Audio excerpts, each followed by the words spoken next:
All right, what up, guys? We are live. So we have fun debate or discussion. I don't know which way this is going to go for you guys with John Zherka. So this is one that a lot of you guys have requested from time to time.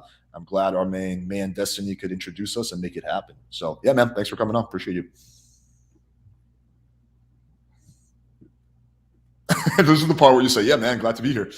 Oh, sorry, there was an echo. No, I'm so glad to be here. I was listening to you twice. I was like, is this guy fucking crazy? Hold on. Is your audio good now, or is it still echoing? Yeah, now it's good. And I guess I have to switch to StreamYard. Okay. Okay, no, I'm glad to be here. I saw you talk to Destiny, and you guys have like great conversations about dating and stuff. And I actually always leaned your way more than Steven's because his is more like nuanced blue pill Mhm. approach, right? Yours Yeah. is more red, right? Uh, on some points, yeah. I'm definitely closer to red than Destiny. But I wouldn't be like a full on red pillar like Sneako or Myron or something like that. Yeah, I learned about you actually, funny enough, through the video that Destiny released when I think what's his name, Mr. Girl, hit you up to like do like some kind of expose and you trolled him for an hour. And that's when I first learned about you was watching that troll tape. And I was like, oh, this guy's pretty fucking funny because you just had him going for like an hour. Well, it wasn't all trolling. Like I do think he was falling in love with that live girl. You know, that part was real. Like I'm like Yeah, you most felt likely. for her, and yeah, Yeah. like it wasn't all trolling. I think that's why it was effective. Because, but yeah, But I you don't want. but you knew Destiny way before then, right? Like that wasn't the Yeah, I've first. known Destiny since our first flat Earth debate in on the Rod show, which is the Austin show, Uh-huh. and that's how we met. And they made us debate each other. And I wasn't even prepared for the debate. And back then, I was an idiot. Like I used to do stupid shit like smoke weed.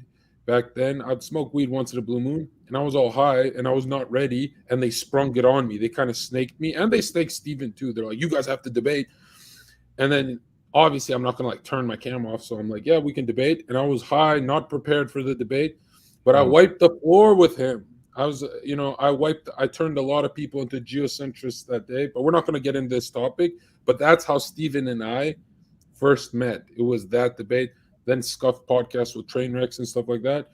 And then it turned out to be good since we're opposites. It's always good content when we're together. Yeah, you guys So you guys and are and pulling up. we both have this thing where we burn a lot of bridges for you know what I mean? Like he burns a lot of his bridges, I burn a lot of mine because we're both like if we don't like something, we'll tell you to your face. So after years of us burning bridges with a bunch of people, we're like kind of shook that we're opposites, but we've never had a real problem. So Yeah. now I'd say I actually trust him. You know, like I could trust him with some information. I don't think Sneako and a lot of those kind of people can say that. But yeah, I've got a lot of dirt on him. He's got a lot of dirt on me. Oh shit. Okay. Interesting. Yeah. Well, in terms of the bridge burning thing, I feel though kind of my observation. I only learned about Destiny about a year ago. There was Oh, basically really? having this issue where there was no. I was running out of like blue pillars or feminists to debate, and I had a friend who was like, "Yo, there's this guy. He's like he debates anybody, and he's like really popular." I was like, "All right, let's see." So I expected like Destiny to be like a very like cliche SJW, but then I was like started respecting because he's like nuanced and he actually like he's I willing to wouldn't. change his opinion I if you wouldn't give him. even call. I wouldn't call Destiny an SJW. I mean, like, Oh, he's definitely not. Yeah. yeah. The SJW would be like a leftist, and Steven's like. Here's what I like about Steven is he can actually tell you. Let's say he's debating Nick Fuentes. He can tell you Nick's position before Nick even says it. Mhm. Sometimes he like mischaracterizes him and shit. But a lot of leftists will just paint someone off as like an evil villain, and Destiny will hear you out. You know. So I like Yeah, that. that's cool. Yeah, I've always kind of been like that too, where I'm willing to have a conversation with anyone. I don't really like. And I feel Yeah. like that's something a lot of like, especially as you get become a bigger content creator, they become like real like clout sharky, where they just only debate people who have more clout than them. Well, Uh, it's because people are so afraid of looking bad, right? yeah, Like if I wanted to like let's say I want to argue with Richard Spencer, if he makes me look bad, it's the end of my YouTube career. That's how people see it, Mm. which is like kind of like you're admitting you're a coward if you can't talk to anyone, Yeah, right? that's true. So here's a question I have for you. I was doing like a little bit of research going through your content, and I know you're an excellent troll. How do I know where you're trolling and where you're not trolling? Because sometimes I feel like I legitimately am watching a video of you and I cannot tell if you're being serious or not.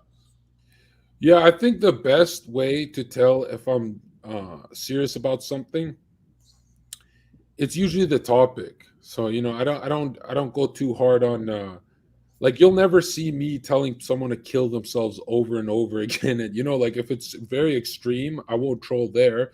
But most of the time I'm trolling kind of just for content, but I do mean what I'm saying. Like I trolled Mr. Girl, but I definitely believe he has a crush on that girl, Lav Loon. So a lot of people are like, oh, Zerka's just trying to piss him off. No, no, no. That's the byproduct of the way I speak, but really I believe Mr. Girl is in love with Lav Loon. So I think the best way to see if I'm trolling or not is if I'm consistent. You know, like if it's been years and I'm talking about something, come on, dude. Some people are like, he's just committed.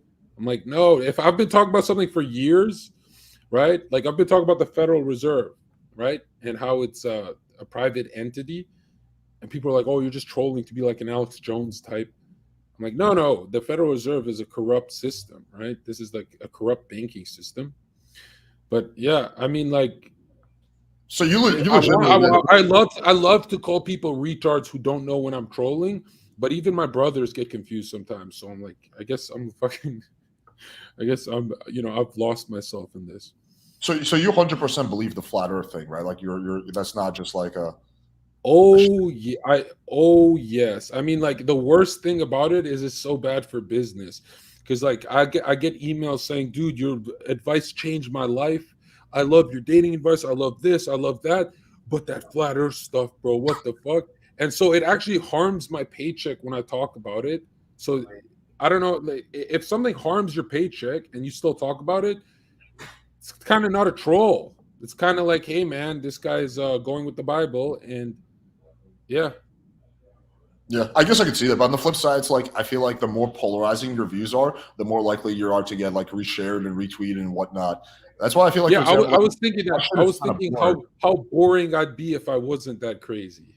You know what I mean? So it does Right, help. It does help. Yeah, it does help. like And always the people.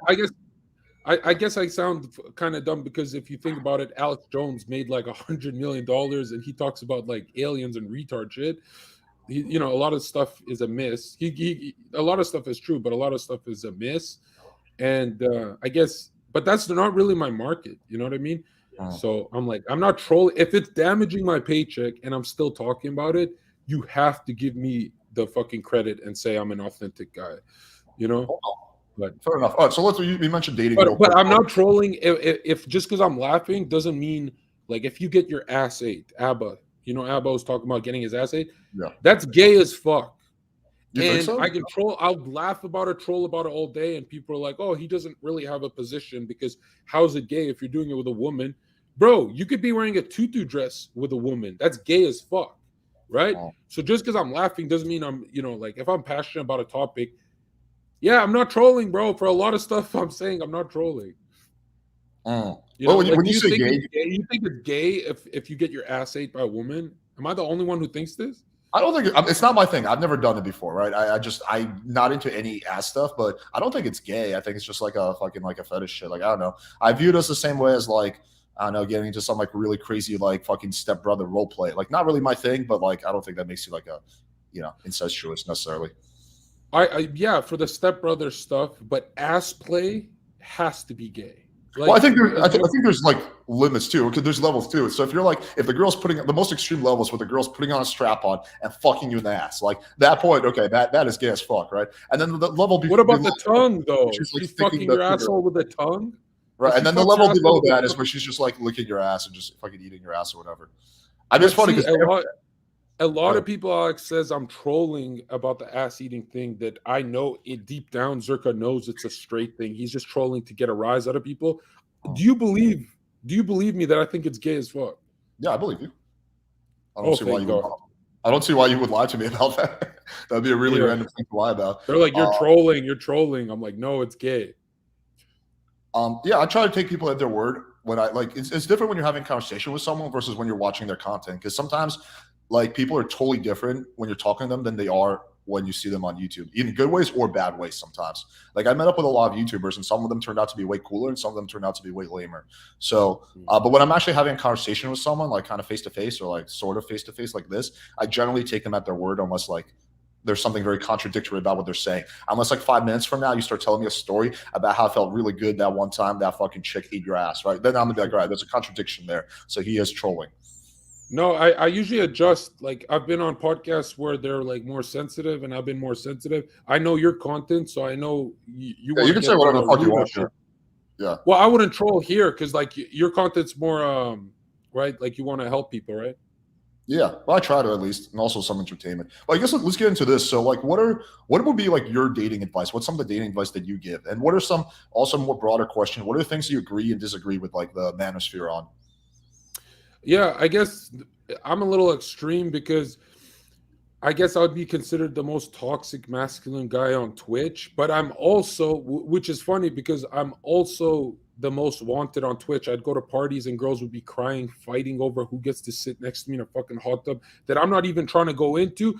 And these stories would like leak through, I wouldn't leak it, but people would gossip and stuff.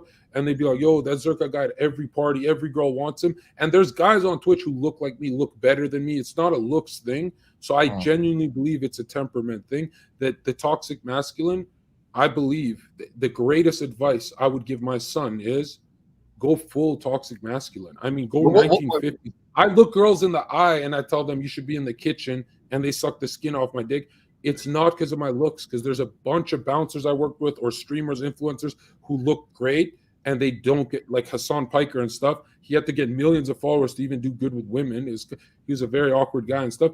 So if I had a son and I gave him advice, I'd say go 1950s as toxic masculine as you want and you'll win.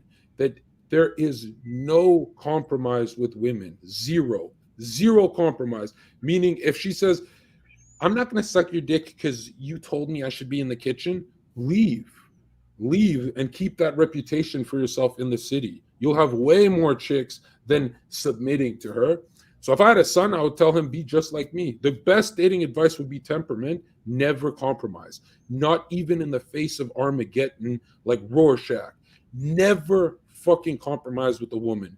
Because these are not women, right? These are modern day women. Do you know what I mean by that? Yeah, so I think you're right but for different reasons than you might think you're right. Because everything you say has an element of truth. I would just completely explain differently, right? So what you're talking about is like if a chick is like not willing to suck your dick or playing games, walk away. You're talking about having strong boundaries. Strong boundaries are very attractive, right? That's very attractive. Well, I don't want my advice to ever be have strong boundaries because that's kind of red pill manosphere shit. That's I the same want thing. I want my advice to be have the strongest boundaries in your city, that you're a name. Like every Develop a strong girl, reputation, yeah. Protect your. I'm saying have such strong boundaries that you constantly find yourself not getting your dick sucked, but the whole city's talking about you being this fucking badass, and then eventually your reputation gets you all the girls anyway, right? Right. So this is like mentioned in the 48 laws of power. It's like develop your reputation, right? So exactly, like you are right. If you have a very strong reputation, especially a guy who's picky, you're not thirsty, right? You're very selective. That is going to work in your favor. But, Yeah, which is hard because it's so hard to turn down a hot chick. Really You know what I mean? especially when you're not getting any. Yeah. Yeah. No, I was in that position recently, and I don't say this to like look cool and stuff, but I think I don't think I've ever met a guy ever in my life who's turned down more pussy than me. Like I've been in situations where they're crying that I won't fuck them because maybe I drank and I was dizzy and I just want to go to bed and stuff.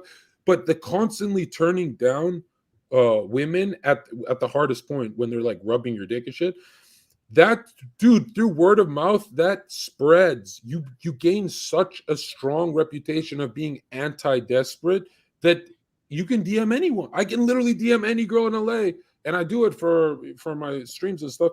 But that takes a long time to build. And when I was 23, I wasn't like that. 23, she'd like, she'd start rubbing my dick, and I'd immediately just cave. And I'd be like, okay. But now I'm like, the best advice would be make the bitch work for it, man, because no one else is gonna do it. She's gonna remember you, right? So yeah, like you're giving pickup advice without actually using like any pickup terminology, but that's basically like what the pickup community will advocate is be the prize, right? Be the buy, sell. The pickup community, what no one understands is it is a kind of cringe arena, a lot of cringe actors, but what no one understands is they do get laid. Some of Way them, yeah. more than the average guy. Way Probably more. yeah. If you study pickup, you get laid way more than the average guy. I would say like 80% more. Yeah, I mean, there's definitely, if you do it right, for sure. I mean, there's also a lot of bad pickup advice. But I want to go back to what you're saying earlier about being like toxic masculine. But like, okay, but we agree that like masculinity is what's attractive. Like this is what's missing. Like a lot of men aren't masculine. No, the more masculine you are, the more of an advantage you will have in the dating marketplace. Like regardless of whatever propaganda you hear. But I guess my question would be: could you be masculine without being toxically masculine? Uh,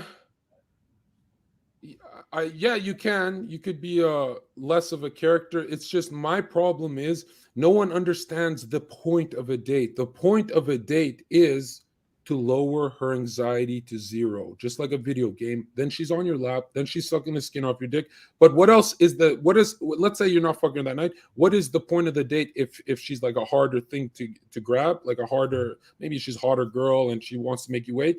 It's really to leave an impression that if a girl meets you and you're not a character in her head, you're fucked. You're fucked and you cannot even fix it. So when a girl meets Destiny, she goes, oh yeah, he's that Destiny character. When a girl meets me, she goes, oh, he's the MAGA guy. It doesn't even have to be that good of an impression, but you have to be a character. You cannot just be a civilian. She will forget you. So that's why I say masculine's good. Toxic masculine, you are remembered, right? And I wouldn't say force it, but I really think most men deep down are toxic masculine. I just have to tickle it out of them, you know? But like, for example, any party I go to, I go, now women should be in the kitchen cooking. They get angry. They do the lash out, blah, blah, blah. They sometimes they even ignore me at the party. And then they always DM me at 3 a.m. But they don't DM the other guys because they talked about small talk shit with them. And I was like the only one who stood out, which is like courageous to them, right? And it's not standing out because I'm manipulating her with a crazy topic. It's because deep down in the soul of man, they want to be toxic masculine. Every man wants to hold a giant sword and scream and dominate. And even the quiet guys, like Khabib is a quiet guy, but when he's beating the shit out of you, he's talking a lot of shit to your face, right? And yeah, I don't want to bring masculinity back because I think that what's the point? We've already gone so far one way, we're losing this war. We don't need masculinity back. We need toxic masculinity back. It's kind of like the church. We don't need the church back in its liberal form. We need the hardcore Catholic Church back in the game. Let's say you want to change society like that. So yeah, I believe in like to shake a human out of apathy, you got to do something extreme. You know, You made like so many anytime points. I just want to go through them one by one because I'm like trying to mentally keep track of everything you said because you said a lot of interesting things. The first thing you were talking about, I think in the beginning, you were talking about basically being polarizing, which is we're talking about the same thing, just using two different words. But I agree with you. Yeah, like if you're like the average guy is kind of boring, right? Like you're just like, hey, what's up? How's your day going? Right? You're not going to make an impression. You're not polarizing. Versus a guy, whether it's a polarizing for good or bad reasons, like yeah, get in the kitchen, bitch, or it's like you're like really fucking charming and charismatic and James Bond. If you are polarizing and you stand out, like you will have a much higher success rate. Like this is also like pretty standard like pickup advice. Like yeah, be polarizing. Don't be boring. Don't play it safe. But where people get it confused is they think they're being actors being polarizing. I genuinely believe deep down the only thing stopping men from sounding like me is they don't have the courage. A lot of people don't want their workplace to see those kind of clips of them saying stuff like that. And if you want to live that blue pill life, that's fine. Don't fucking follow me around and envy my lifestyle, right? And I got everything I have, money, network, girls, everything I have, I owe it to toxic masculinity. And I didn't even know it was considered toxic masculine. Like I got on the internet, they were calling me a crazy guy, but the same girls who called me crazy within a week were trying to, sending me nudes and stuff like that. And I'm like, let's just look at this experiment. Is it a coincidence that the guy with low clout, low money when I came on has all the girls? What separates Zherka from Hassan and everyone else? It's the toxic masculine. Where's your definition? It has to be. Is it a coincidence that the most toxic masculine guy on the platform has every girl? That's not a coincidence. There's so many good I guess guys. here's my question. What is like your definition of toxic masculinity? Because so far you haven't really described anything. Yeah, I would say toxic masculinity is being so honest you're constantly hurting their feelings because they're programmed. They're programmed to like get hurt by everything nowadays. And there's a lot of people who like mince words and I just go right to it. If I I'm don't think hurting it's your feelings, toxic though. I think that's normal masculinity. I don't No, consider. because at a party, you will pull back. You'll be like, "Ooh, she doesn't like what I'm saying about the kitchen. I'll slow it down." Whereas I won't. I will never change just because someone's liberally programmed and shit. But I don't think Right? that's It's like toxic her though. liberal, Alex. Her liberal programming will not defeat my traditional programming. No, I'm so tired of us losing. bro, but I don't think what you're describing is toxic. I think that's just like that's just being yourself and being polarizing and being masculine. I don't If consider she's that doing toxic at this all. though, if because I've done street interviews where they do middle finger and they go, "Fuck you, you're a misogynist." They start lashing out. A lot of people would point the finger and say, "Zherka started that. Zherka's toxic." That's why I call it toxic masculinity. Because a lot So of far you haven't even said anything. I mean, I don't know with all your, I'm not familiar with all your content and your beliefs, but so far you haven't really said anything toxic. Like you're just talking about like, yeah, when I go to a party, I skip the small talk, I act like myself. If the girl doesn't like it, I don't give a fuck. That's not toxic. There's nothing toxic about that. well, I would say I double down on purpose. That is toxic. Well, can you explain that? What does that mean? Double down on purpose? Meaning I'm so sick of society where everyone's liberal zombie, where everything has to, they got to walk on eggshells talking, right? When I drop a bombshell and I say something too traditional, like, yo, be in the kitchen or whatever, most people would stop when a girl's offended. I will never stop. CNN doesn't stop. All that liberal propaganda never stops being shoved down my throat. I will never stop. And what's funny is, it actually works for me because they don't, after they're mad, they start to kind of they tease you and they get really sexual and shit because they're like, oh, this guy's not stopping. But if, let's say, my family member saw it, my family would be like, look, she's triggered, maybe cut back. You know, like even my family would be like, yo, they'd call me a troll. And I'm like, no, I'm not a troll. I'm just at war. Every conversation I have, I feel like I'm at war because I never hear men talk like me. So I feel alone. So I'm going to start, I'm going to peacock and say whatever I want till I'm surrounded by my tribe. And then now I have 200,000 followers on Twitch. So it worked. You know, I'm around my tribe now and I feel normal again. But man, I remember a time where I was like, dude, I'm the only one on earth. That's why I like the Andrew Tate stuff because I'm like, man, I love seeing guys talk like me because deep down, I think every man has my opinion. But what bridges them to vocalize it is courage, and they lack that. I still don't think anything you've just described is toxic. You're talking about basically being yourself no matter what and not succumbing to social pressure. That's not toxic. That's just called having courage. Like, okay, let me give you an example of what I would consider toxic masculinity. Toxic masculinity would be like saying, like, for example, if someone is like, for example, like suicidal or something like that, right? And they're like, hey, you know, I really need mental help. I'm thinking about, you know, going to the therapist. And you're like, nah, man, don't be a fucking bitch. Just fucking tough it off. And then that person kills themselves like fucking, you know, a week later. Like that would be kind of like toxic masculinity, right? But just like doubling down and just being yourself, I don't think that's toxic at all. That's one thing I hate about the red pill manosphere is they won't acknowledge mental health as a real thing because they want to look cool. They want to look cool. And I'm like, dude, imagine you're a fucking 18-year-old red pill kid and you're not acknowledging that mental health is like a serious thing as you know, like especially around the age of 24 when people go through the darkest phase of their life. And that's kind of what I don't like is like a lot of the red pill guys see it as an anime. Oh, depression doesn't exist. It just doesn't exist. And I'm like, well, if you're saying it doesn't exist, get ready because when it's your turn, everyone's going to combat that. Don't think you escaped it because you said that. Yeah, well, we agree on that. I also don't really like that component at all. But yeah, that's what would be something I would consider toxic masculinity. But like what you're describing, I don't think I just consider that being masculine and having courage. So I don't see any of that as like something that's even controversial at all. I feel like 50 years ago, that was like common sense. It's just like, yeah, just like fucking don't be a bitch, don't succumb to pressure, just like fucking act like a man, have courage. Yeah. And I think that's all like pretty basic advice. Yeah, the problem is a lot of guys can't live like me. Like most of the comments I get when I'm on podcasts is, how does Zherka say such rude, offensive shit and people are just laughing? They're not offended. I realized that if someone copied my style, they could be just pissing everyone off in the room, which actually lowers your network ability, business opportunity. So maybe copying my style is like kind of dumb, but well, definitely, yeah.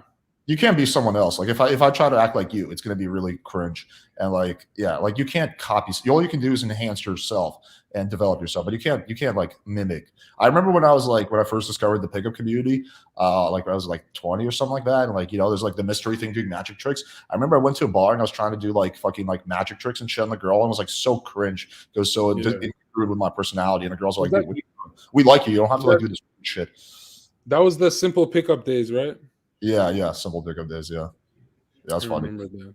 Yeah, so And there was that's like go ahead. the Lost Keys to the VIP. There was a show. Keys There, to the do VIP. you remember that show? Yeah, I did a reaction to it a few months ago.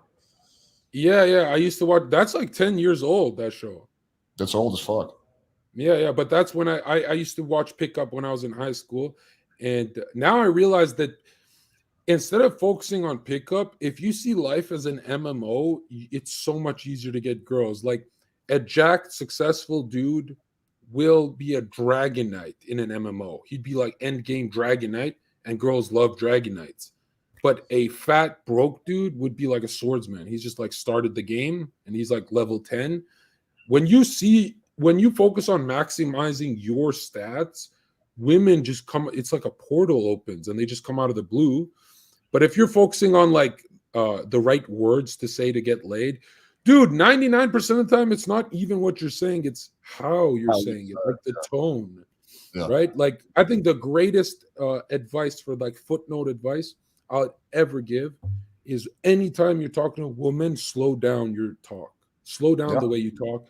And that's not fake because you slow down how you talk to your mom when you're not nervous, right? If you can slow down the way you're talking to a woman, it's like, man, it's so much easier to get laid. You know, I think every time you see men talk to women, even on podcasts, they're like about to swallow their own tongue. They're going so fast. So cringe. No, you're correct about that. Everything you said, I've agreed with you so far on, honestly. Yeah, I mean, I completely agree. Yeah, if you can slow down your speech, you build more sexual tension. You sound more masculine. All that is good. Here, let me ask you this question. This is something that's debated quite often in my community. What percentage does which play? So, like, meaning how much of it is looks, how much of it is status, how much of it is your charisma? What are your thoughts on that? Yeah, instead of I see it as a trinity: looks, money, and network. And instead of maxing looks like in the gym, because if you max out your muscles, let's say I did this when I was a bodybuilder, you have a bunch of girls and a bunch of sex, but you cannot sustain them because you don't have the money. If you max out the money, you're a crypto guy, NFT guy, you don't have women because the ones you're going for, they're going to guys who have money and network. So they're staying with Logan Paul and Jake Paul and all these famous people. So you're trying to get those hot girls. You can't because you can't compete with that kind of lifestyle. They're called chicks because they want a nest. If you max out, you don't have to max it out, but if you focus on the trinity, gym, you don't have to be a bodybuilder, just look good. Gym, money, have a place to stay, don't have roommates, and network, have like a social life, she will never leave. I mean, like, there's so many girls who stay with dudes who make 100,000 a year just because their friend group is so much fun to go out to the bars with. The girl just millionaires can't even rob this girl from this guy. We see these guys at the bar all the time. Network is huge. Like if I brought a girl here and just entertained her myself, eventually I'd get frustrated. You know, there'd be friction. But if I brought her here with all my influencer friends and we're throwing parties, it's very hard to break up with Zherka now because then she's not getting the parties, the friends, that kind of, they want a world. You're giving them a world. Like you're getting an individual, she's getting a setting and an individual. Yeah. Does that make sense? No, I agree with that. But what role do you think like charisma, confidence, fucking swagger, gameplay, and all this? Like, how important do you think that is? I guess charisma and well, I mean, they are mental. Like women orgasm through words. Like a lot of men don't know that that they're in the mental game. Even porn stars, like anyone you meet, why women have off days where they can't orgasm is because you're not talking to them. That's the truth. And Kevin Samuel said it best. He said, men will never sustain women if they're not like dirty talking them correct and stuff because they're all mental. Once you master talking to a woman like that, you can make her come over a phone call. And I always say, you're not ready to give dating advice if you can't make her come over a phone call. You know what I mean? There's a lot of guys who think it's a mechanical, just, piping her and shit. It's not mechanical. That's for us. That's for men. But we like when they dirty talk too and stuff. But them, you're right. Sex is largely for women. Yeah. Yeah. The audio is so big to women. Like I remember when I was yelling at a girl, she was into that kind of stuff. I was yelling at her across the hotel, and she started shaking and dropping her knees and coming after we had sex from across the room. And I was 23 and I didn't know role play could be that intense for a girl and stuff. But I was like, whoa. And then I was so curious when she dropped and she picked herself up and she's like, she was so embarrassed. She's like, oh, I'm coming. I immediately said the same thing I yelled at her. I said it again to see if I could strike her down from across the room. Blitzkrieg. And I fucking do it again. And she drops again and is coming, because I guess I was saying that during sex and stuff like that. But that was the first time. I was 23 and I was like this. Wait, did she just come from words across the room like I'm a spellcaster? That was the first huge red pill I had, and it was so late. I think 22, 23 years old, but that was the first red pill I had. Then I started realizing the girls that I would talk over the phone call and make them nut would never leave me. But the girls I was just mechanically having sex with, it was always like vague, and we were texting weird, and we were always like playing games. But the ones that chase me to the end of time, it's always some romance, some charisma in her ear, which is so sad because men can't do that. Like 99% of men are very cringe when they're trying to sound romantic. Yeah. Right. And romance is so easy, dude. Like if you talk from the bottom of your heart, you can tell her to suck your dick in a romantic way if you mean it. But no one actually has the courage to say it out loud. But yeah, charisma is everything at getting a girl. I don't know about sustaining, because you do need money. Like you do need. Okay. You're not going to keep her in a trap house for 10 years. That's really hard to do. But those guys who do keep her in a trap house for 10 years, those drug dealers and shit like that, even if she's not doing drugs and stuff, they're keeping her because they're charismatic and toxic masculine. That's why they gravitate. Men don't go to female prisoners. Like out of prison, you and I wouldn't date a girl out of prison, but most women would date a dude out of prison if he's charismatic, good looking, and toxic masculine. They would. I still think just grabbing is not toxic, it's just regular masculinity. Well, he's in prison. That should be toxic. I mean, his behavior might be, but that's not necessarily he's toxically masculine. I mean, the robbing the bank was toxic, but not the not his fucking whatever his swagger. Yeah. Okay, so there's one thing you said that I agree with, and one thing I sort of disagree with. So I very much agree with the whole power of like how like if you're a good fuck and you make the girl come like crazy, that's like the best hook you can have. That's the best glue, because she will keep coming back over and over. And that's something I think they like almost never talk about in the red pill community. The importance of like basically being the best she's ever had. But yeah, if you can like make a girl come like 5-10 times, like she's gonna come back more often than not. Well, here's the thing. I'm bad at sex, so if you're the best a girl's had physically, you're still probably not keeping her. But if you're the best she's had mentally, every girl I've been with that I broke up with would do self-harm. Their lives would be destroyed without me. What's the difference between mentally? Like, what do you mean? You can't be good and be bad at sex physically. Like, how does that work? No, I'm physically 80% of the time I'm bad at sex. I've had models tell me I'm the worst they ever had, and I'm like, why do you still chase me? Like, what the fuck? And it's the mental. Like, they come to, you know how they like fingers a lot and words. I wish I realized this at 20 years old. There's a whole thread about fucking the shit out of her, and she still blocks you. So clearly, physical is not enough. Now, but you're making. Yeah. I was gonna say, but you're still making the girl come a bunch of times, right? It sounds like. No. It's two different types of coming. If it's like a physical nut, I mean, yeah, she'll be around for a month or two, but eventually you'll get blocked. Okay. If it's a mental thing, if you're turning her on mentally, they're psychological. She will never leave until you stop doing that for her. But they're interrelated. Like, in order to give a girl a really good sexual experience, you have to make her come mentally. You have to turn her on mentally. It's not just physical, right? Sometimes women will have quick orgasms just because they got fucked good, and sometimes they'll have mind numbing because you like right when she's about to come, you say, "You fucking dumb bitch," and she goes, "Oh." Right? Or you can even say, "I love you," and sometimes they do that, but it's always one of the extremes. And one thing I'd have to say is why most men should be like very cautious when they like trying to do this kind of thing is because men go from A to Z when they dirty talk, which is stupid. You don't go from, it's kind of like a step ladder. You call her a bad girl, then this, then eventually you call her a cunt. You don't go right away to cunt. That's a turnoff for her. She wants to be walked, like mentally walked up to the dirty play, right? Yeah, I mean, I agree with that. Also, were you always good with girls? Like, were you naturally good? Like, what age did you lose your virginity at?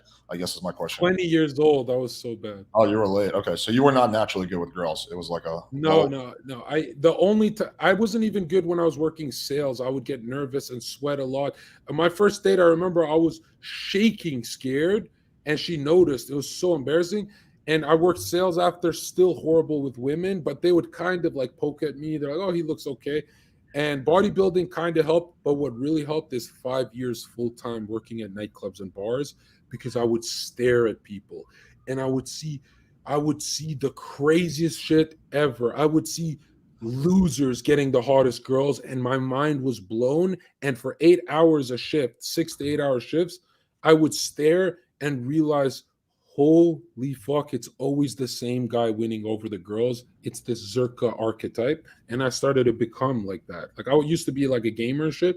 And then I realized, oh, I have to be the most outgoing. Because like, I'm an introvert. If I chill with you, Destiny, we all go to the movies, I'll be exhausted afterwards. I'll be like, leave me alone for a week. I'm a huge introvert. I only talk like this if there's money, clout involved. If I'm working at a nightclub and they're paying me, I'll be like kind of a host. But usually I just keep my mouth shut as a security guard and just watch people, and super introverted like that, unless you're paying me. And as I watched people for years, I realized, like, man, humans go their whole lives without mastering a woman. That's why a woman will bring a divorce or put you in prison, like Andrew Tate. Like, if you don't master talking to women, I think that's like 80-90% of life. It's not even career, because your career can be taken by these fucking demons. Yeah, I mean, mostly I agree. But okay, so I think the one thing we have a disagreement on maybe is the importance of money. So okay, like just going off like my own experience, I have a pretty good amount of money now, but I was broke for a good period of my life. I was getting laid the most when I was broke because I was just all I was doing was picking up chicks.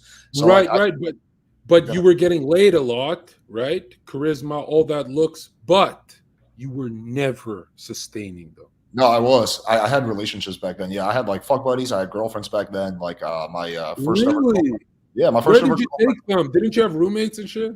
Yeah, it doesn't matter if you fuck the girl well, if she really gets off on hanging out with you, if you make her feel good emotions, if she feels intimacy, if she trusts you, it doesn't matter that you don't have that much money. With a small percentage of girls, it does. With like the gold diggers, it does for sure. Like some girls will walk away if you're kind of like broke, right? But a good amount of women won't really care that much. Like my first ever girlfriend was an engineer for Boeing. I was just like I had no job. I literally was just living off like selling my $5,000 car and just like donating semen, fucking once a week. That was literally like my career. Was donating jizz, and some savings I have from selling my car.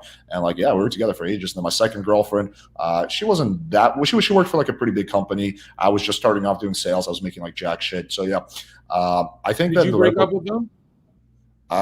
First girlfriend was mutual. Second girlfriend I broke up with. Third girlfriend I broke up with. Yeah. Mm. Yeah, I remember the biggest trouble I had was I had nowhere to take women when I didn't have money. So I'd have to take them to a buddy's house, and my buddies would turn them off. Oh, but you didn't have like your own place or something? No, dead broke. I was sleeping on a couch and lying. I Oh, was like, "Oh, that's okay. my room."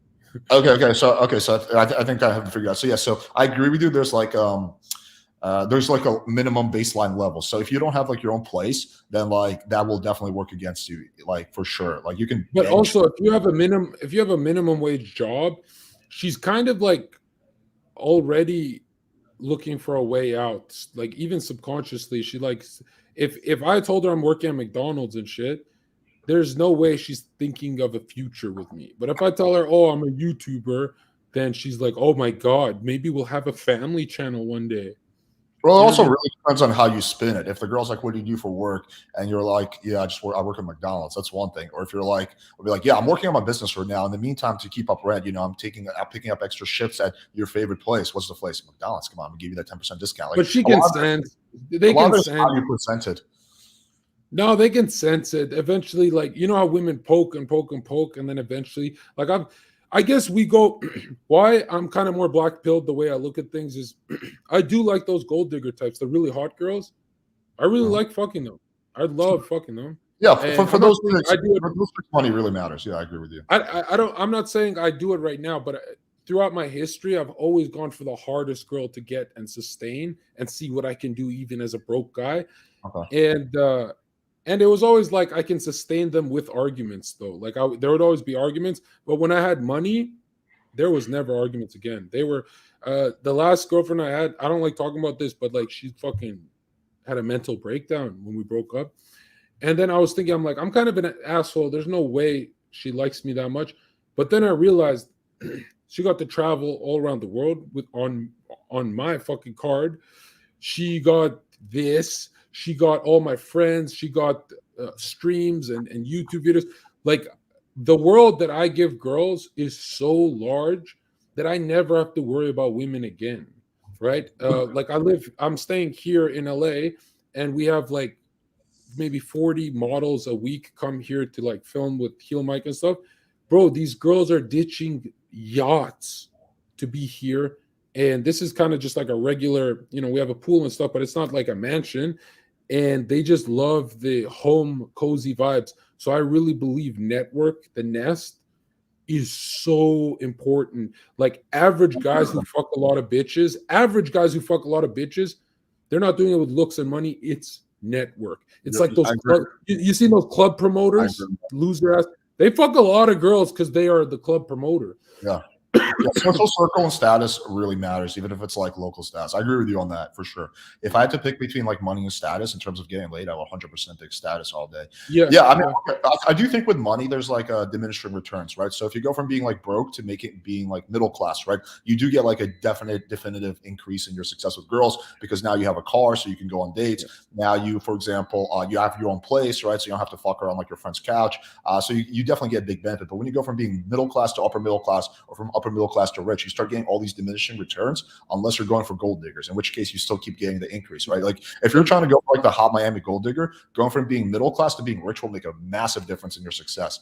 I just personally never really gravitated towards those girls for anything more than sex. Like fucking them once, sure, but I never I like all the girls I date are like actually like kind of like very sweet, like kind of like honest. You don't like bitches? Nah, dude, not for dating. No, not at all. No, yeah, for me, it was like the way I see women is like dragons. So the bitchiest ones, like I'll choose the bitchiest one on the whole platform and I'll stay with her for a year and I'll take it serious like that. Because there's something about if every guy stayed with a gold digger for a year, you would understand female psychology so much fucking better than staying with a nice girl. Because when your time with that nice girl is done, that shit is so rare that you are going to get infiltrated by one of these bitch gold digging types. Like it happens to every guy. Every guy gets infiltrated. So I say, why get infiltrated? Why not go to the dragon? Go learn that dragon. And a lot of times, some guys, like one guy in a blue moon will master a gold digger and whip her into submission. Like that is really like the coolest thing you can do is make a gold digger submit. To where she's getting DMs for yacht parties and she's just staying at home trying to argue and throw plates at you. The best feeling on earth is making one of those gold diggers submit, and she starts talking to you about how she doesn't care about money. She starts changing. She's having a fucking midlife crisis and shit. The best thing I would recommend is master dating a bitch before you master a sweet girl, because you're not even gonna know what's a sweet girl in the beginning. They're going to come sweet, but they're going to turn to bitches and stuff. So I was like, yo, I want the big challenge. And I noticed a lot of guys with my kind of thinking, they do that. Donald Trump's or Kanye's. Have you noticed those big personality guys? They always go for some dumb bitch. Uh-huh. I've always said, I used to tweet. I tweeted, if you date Zherka, you're admitting you're a dumb bitch. And girls would still date me. I'm like, what the fuck? Yeah, but doesn't it get like mentally exhausting, like dating the bitch? Like, I don't know. I just could like, dude, I'll go on a date with the bitch and I'll fuck her, and just like 2 hours is like mentally exhausting for me. I just could not imagine like having to like hang out with her like, a lot. You know what I mean? I just feel like that would be like such mental anguish for me. I don't know. Yeah, no, but it's kind of like drinking the alcoholic who puts the war in his stomach by drinking alcohol. That's, it's like self-harm. When I date bitches, it's self-harm. I enjoy it.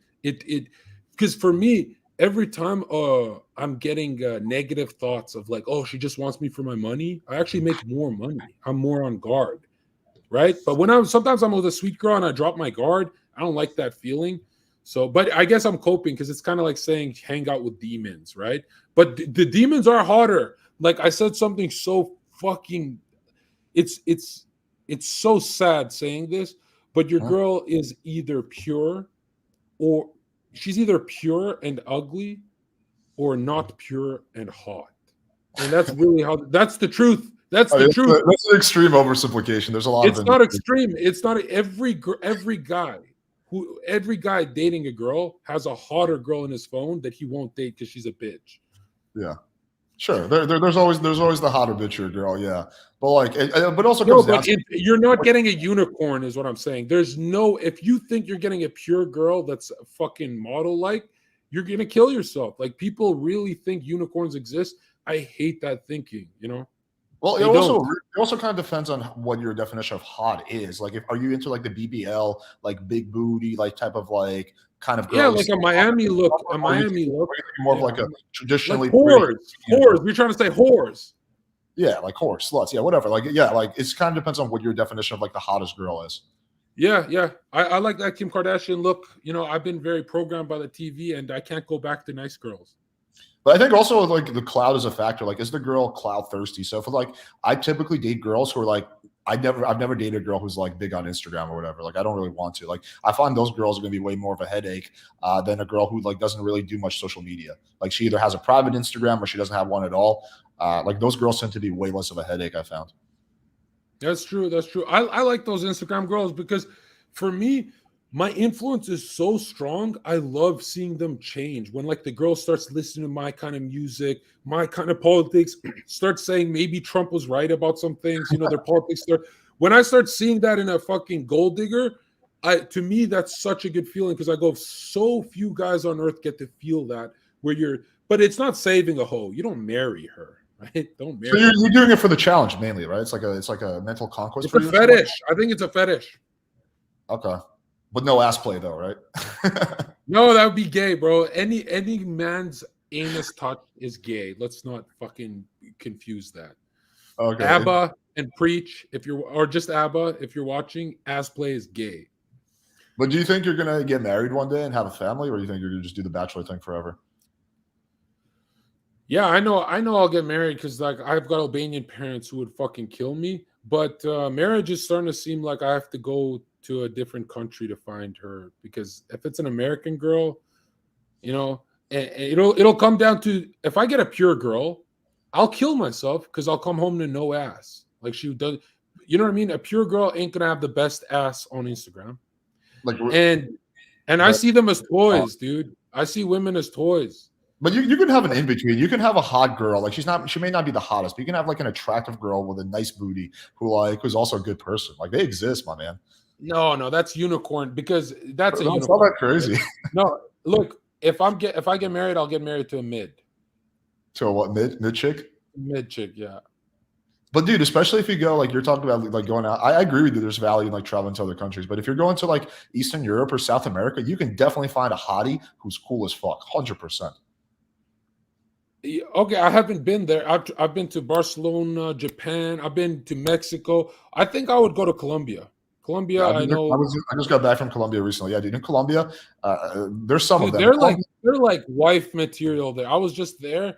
I didn't even get to party. I didn't get to fuck any of them. None of that. I was just strictly business.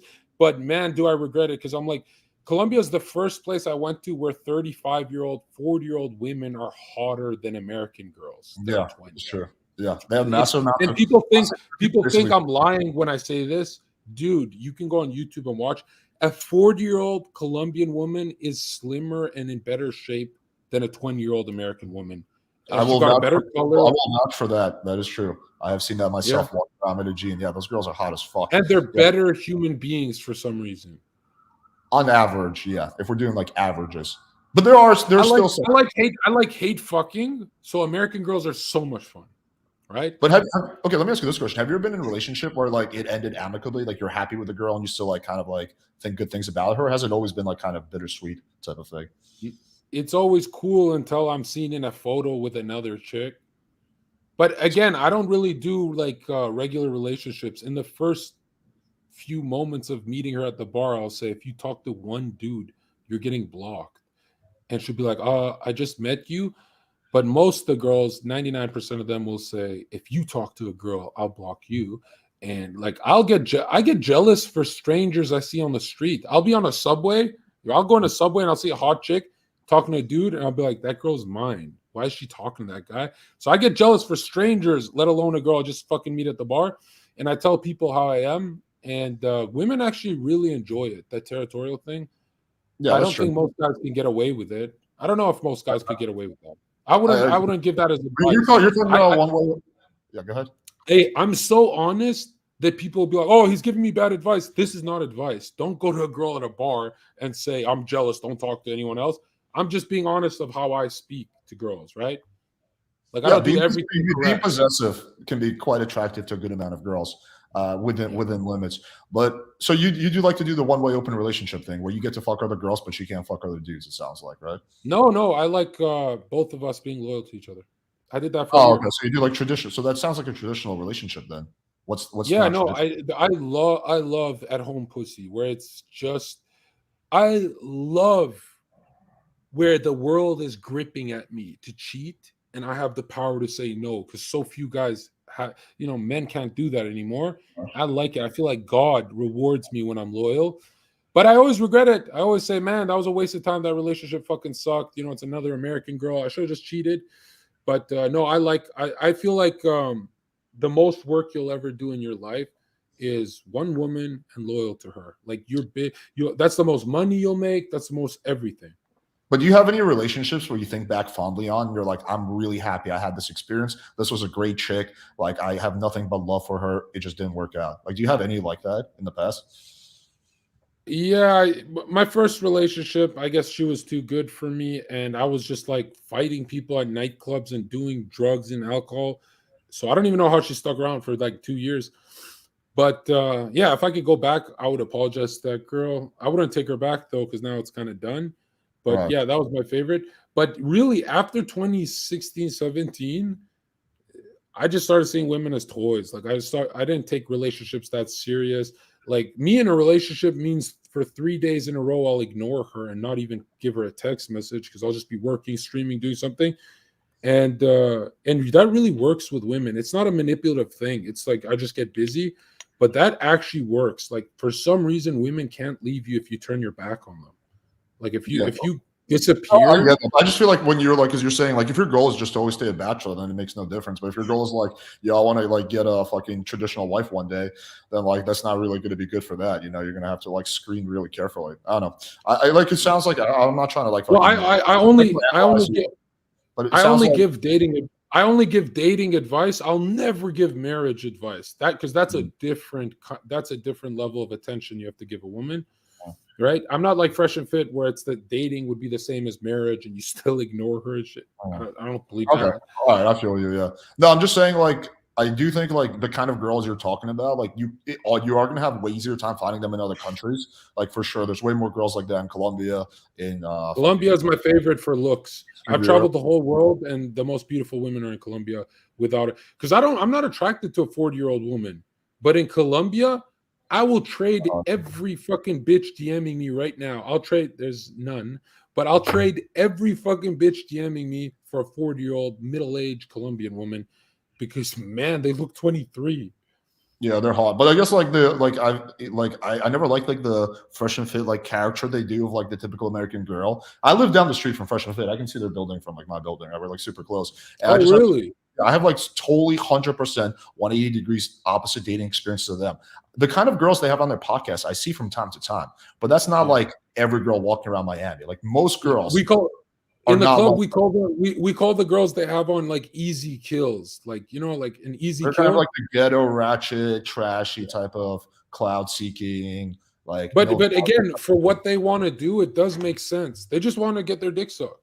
No, I get that. Yeah, there's nothing wrong with I it. understand why when people are like, why don't they bring other girls on? They want to get their dick sucked.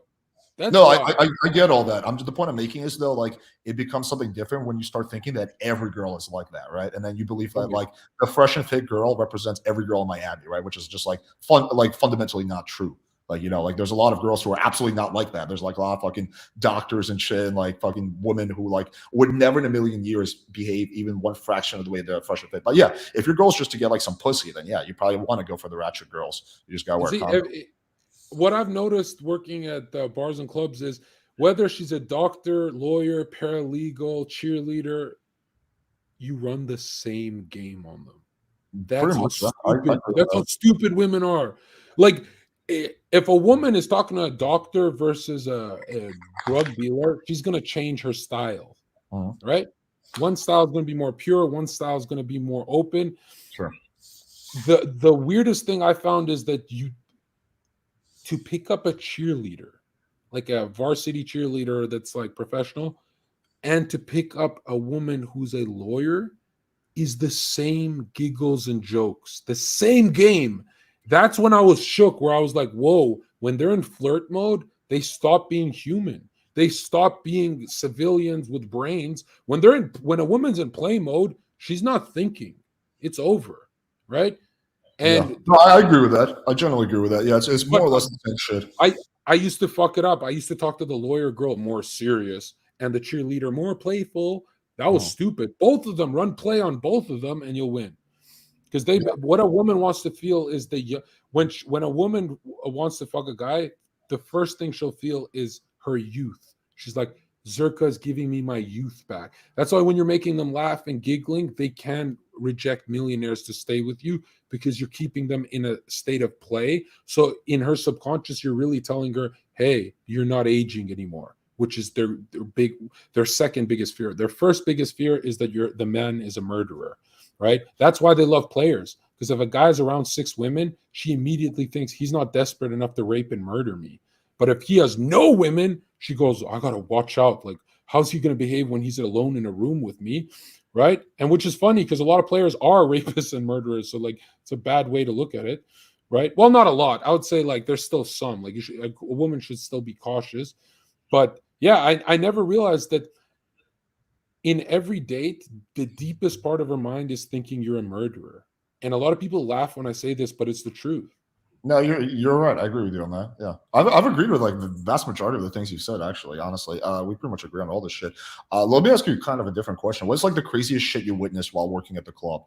Just the story that is just like the most absurd. Stabbings, because what fucked me up the most is I've been cut on my hand, but I haven't been stabbed in the gut yet.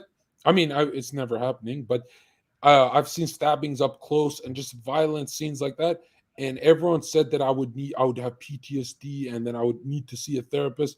Dude, I slept like a baby. Like it's like it never happened. That to me shook me. That like I'm watching guys stabbing the shit out of each other 1 foot away from me as we're grabbing the guy down. And I'd go home and sleep like a baby. I'd text girls, hey, you want to come over and play? You want to come Yeah, wrestle? I just got stabbed. And, You want to come and stitch me up? yeah, and that fucked me up for a year because I'm like, am I a psychopath? You know, That's a interesting. lot of the bouncers I worked with, they quit the job. They immediately quit that weekend. But what's like the craziest like shit? Like I guess more of like scandal you saw happen, like involving chicks, not so much violence. Oh, 100% is the first time I realized women can lie and put you in prison with a smile on their face. Dude, I had girls steal Gucci bags in VIP sections, look Hmm. me dead in my eye and say, I didn't do it, Zherka. And I'd be like, well, here's the footage. And they'd still say, that's not me. They can look you in your eye and it's almost, I don't even think they're lying. I think they're believing the lie. Like it's like self hypnosis. I Yeah. realized working at clubs, whether she's a lawyer or a ratchet, doesn't have to just be, oh, you're in a club, so it's just ratchets. No, I worked at fiesta bars at 6 p.m. with fucking Mexican dance parties, and it wasn't just hoes. Women lie so much more than men. It's traumatizing because men have this fear of being exposed or beaten up. So they kind of like tell the truth for a lot of the subjects. Yeah, I did steal the bag. Women lie so fucking much, not club hoes, all women. Hmm. Women lie so fucking much that the only people who know what I'm saying are working in their job is with women. So the only people who understand what I'm saying is people who work with women. But But don't you most think men there's like a don't. massive don't you think there's like a massive sample bias here? Because like typically like the kind of girls that are going into like a strip club is not like your average girl, right? So like those are probably going to be the kind of girls that are going to be more inclined to No, you know, because the ones that lied the most was not the club ones. 6 p.m. family night fiesta bars. You know, like St. Patrick's Day bar, like okay, yeah. regular shit, not whores, not whores. Regular women are capable of, they could have half a beer and they can lie more than a man. Women, their biological reproductive strategy is to lie. That's why they tell you their body count is lower than it actually is. They lie from the start. Whereas a man, when he talks to a woman, he's not blatantly lying, I have a Ferrari. He's just not saying he has a Toyota, right? He doesn't mention that he has a Toyota, so it's kind of a lie. Like he's omitting the truth, but he's not saying I have a Ferrari. Whereas a woman would there's different degrees of lying. Yeah, there's lying by omission, and there's like straight up lying. There's no man on earth that looks a police officer dead in the eye and says, this woman raped me with a dildo, put her in prison. There's so many women on earth who lie about that. It's when you think of how many men would look into a police officer's eyes and put another woman in jail, never happens, especially when she's in the wrong. It never happens. Like a man will be vengeful in his own way, but he'll never try and lock her up forever. That Andrew Tate story where they lock him up, women can get you in, they can lock you up forever and forget they even did that. But bro, you don't feel like dudes cap too, but just cap in different ways? Like, you know, like maybe like name one story. Name one time a man put a woman behind bars. Behind bars, off the top of my head, I don't know. I mean, I know that fucking what's his name, OJ, whatever, like fucking lied about killing that lady. Obviously, he fucking murdered her. That was a massive cap, but I don't think anyone went to jail for that. Yeah, okay, I agree. When it comes to the police, I agree with you that women lie way more when it comes to that. All right, watch me win. Let's say you can't use OJ. Besides OJ, well, like another time a man has lied about, like, what are the stakes? Is it just, am I talking about like my a woman says, Alex raped me, put him behind prison. Try and give me that example, but inverted. Oh, no, I don't think that happens often. I don't think men typically lie when it comes to like getting women locked up. I think that's more of a woman thing. I'm just saying, I think men lie in different ways. I've had so many fucking dudes try to lie to me about some random shit. Dude, my old business partner, right, would lie to me about the craziest things. Like just like the most random things. He'd be like, dude, I was going to do the work that we agreed upon, but like I was in the hospital. I was like, oh, dude, I hope you're doing okay. He's like, yeah, man. And then like I would talk to his roommate. He's like, dude, he was out fucking chicks all night. Like I've seen dudes lie. They just lie about different shit. I don't think men have a female. Alex, would you really have a female business partner?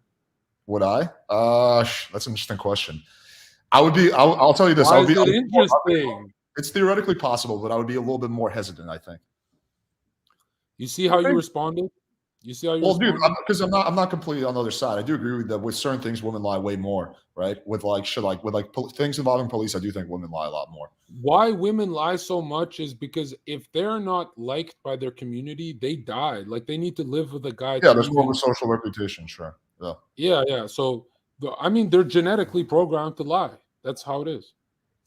Do you think? Okay, let me ask you this question: do you think men or women catfish more? Men catfish with the wallet a bit more, right? They like pretend they have money, but like women, swimmer, for example. But women with makeup and stuff, definitely women catfish more. Yeah, I guess it depends on like where you draw the line when it comes to catfishing. I don't really have an answer on that. I was just curious what you thought. I think I'm not doing it. I don't answer like, oh, this is red pill, so this is my answer. I'm not one of those guys, right? I don't believe in having multiple bitches. I believe in marriage. So you know I'm not trolling you when I answer this. I think why women lie more and stuff like that and catfish more, it's because women are not as attractive as men. Like I'm not a homosexual, but are we really comparing Brad Pitt to any woman in Hollywood? There's not one woman in Hollywood that is born with that level of like symmetry and all that shit. Men, when men are good looking, like Tom Cruise, Brad Pitt, and stuff like that, you're not gonna say Margot Robbie or Angelina Jolie is on their level. Bro, they need makeup to be even halfway their level.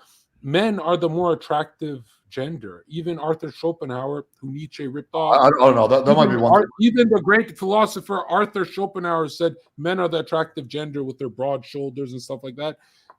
Women are just, I mean, the average woman is way prettier than the average guy.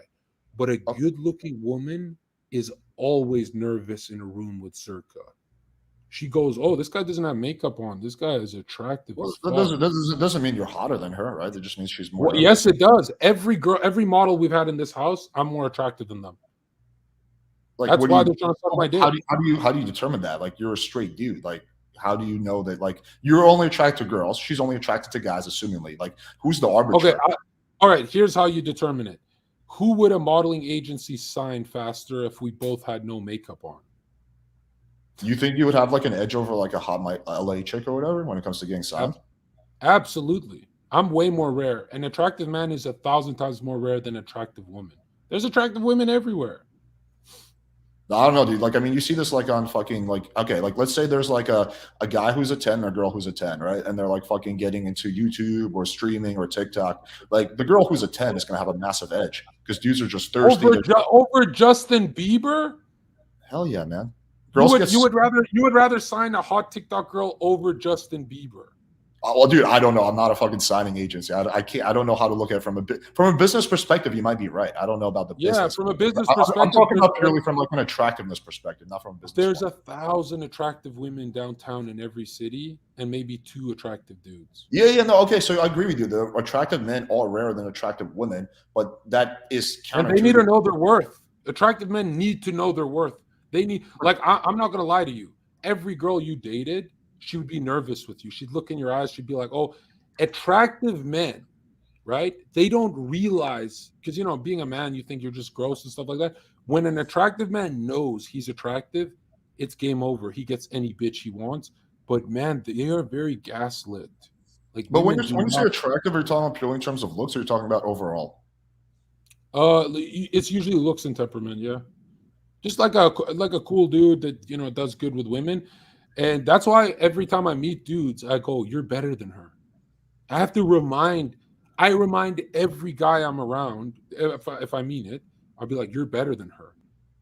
And here's the truth. You don't even have to be better than her. A woman can only date equal or above. That's a lie. They only date above. They date a guy who makes more money than them, looks good, all that. If a woman is only dating a man that's above her, then by definition, every single girlfriend on earth is admitting by dating the guy that she is inferior to him. And there's nothing you can do right now to win this debate. Nothing. If a woman dates you for a year, 2 years, 3 years, it's over. It's her submitting, saying, I'm inferior. That's why you've got my pussy for 3 years. Here's the distinction, Zherka, is that women, when they're dating up, they're not just looking purely in terms of looks. Typically, when I walk around Miami and I see like hot girls walking around, the guy's not better looking than them. He just has more status than her. He's richer than her. But again, that's still that's the point I'm saying. But when we're looking at women, we're primarily looking at her looks, right? So it's just we're screening for different things. So if you're saying that like women typically date up when it comes to like the overall picture, then I think I probably agree with you. But if you're saying but how do men not? If all men agree that women date up, why don't we just call a spade and just admit that we're all dating? Every man on earth dates underneath them. We're dating someone inferior. Be honest about it. If you've got a wife, you're better than her. If you've got a girlfriend, you're better than her. How do I know this? Because she's with you. She dates up. Period. Right, if she comes up to you, well, actually, we're equals. And how are you equal? You date up. You date someone you find better than you. Yes, John.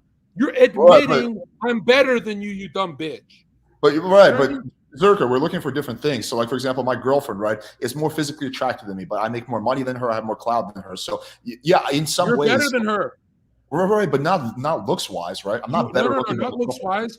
Overall, in the trinity of look, network, and money, you're better than her. Okay, yeah, I'm not disagreeing with that. I'm just disagreeing with the statement that men are better looking than women.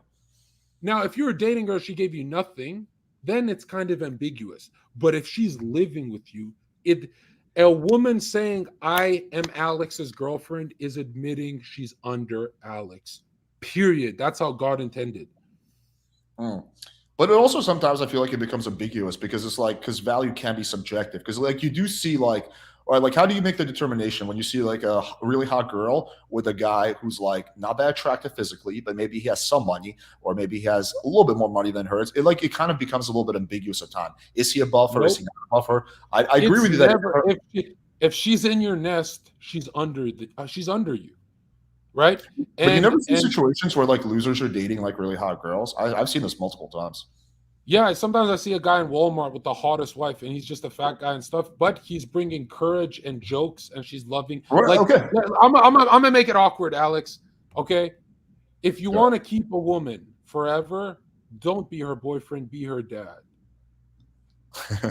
But no, okay. You said like Truth. he's That's bringing the other things sad into truth. it. That's every girl I date. We do daddy daughter, and we don't just role play in the bedroom all day. I'll fucking. It's the only thing I don't do is wipe her ass after she takes a shit. But if you become a woman's boyfriend, she'll cheat on you. If you become her dad, she literally stops going to bars. She stops doing everything. She follows you around. You spank her like you're her dad. You do everything like her dad.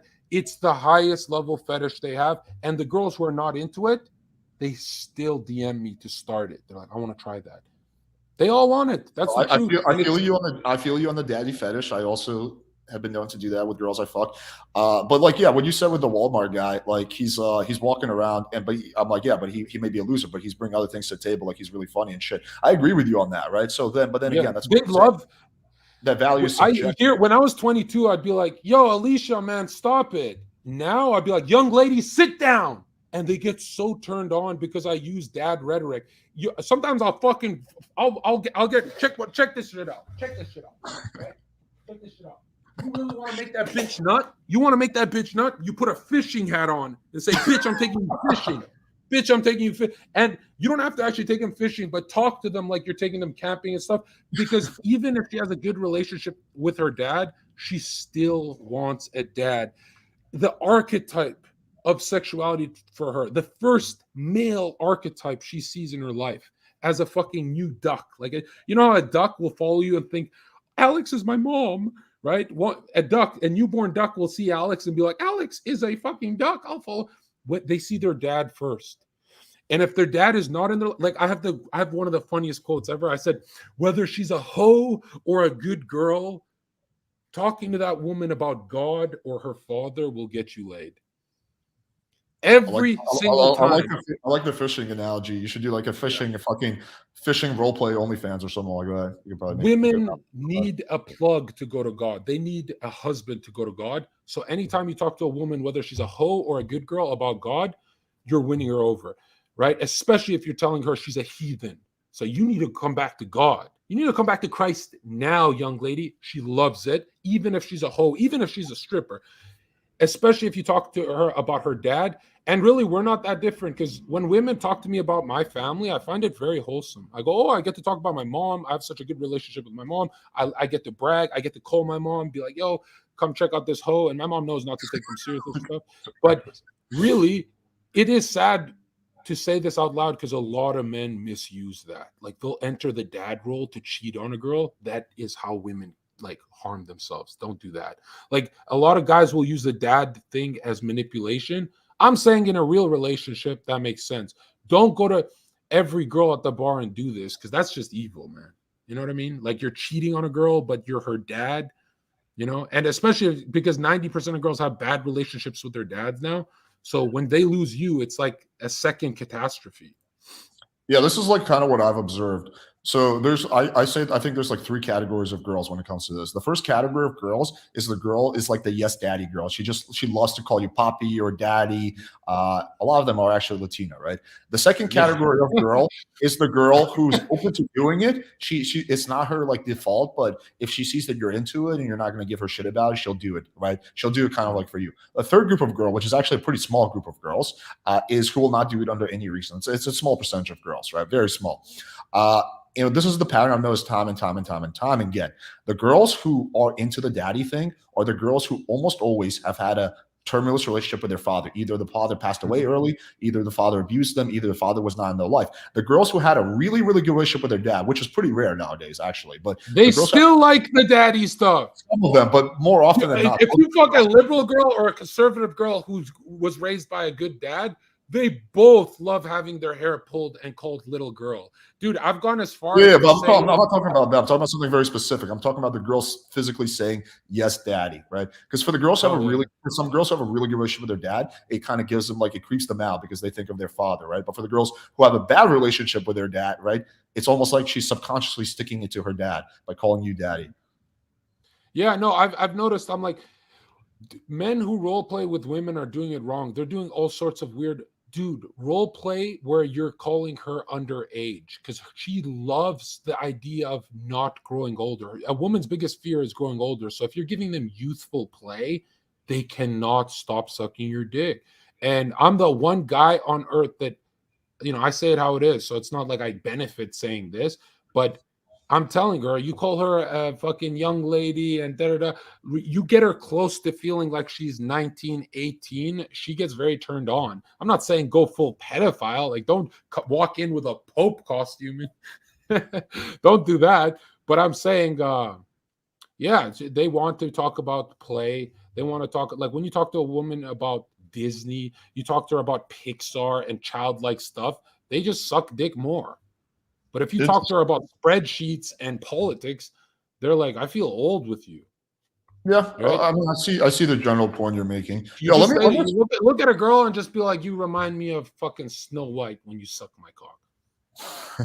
Dude, let me ask you a slightly different question. How the fuck do you have so much energy? You're one of the most energetic people I've interviewed and I've seen on the internet. Like, where are you just naturally high, super high energy, or like is that Because like? I'm doing my dream job, Alex. Like I Yeah, me prayed for this. too, but I don't have like a fraction of your energy.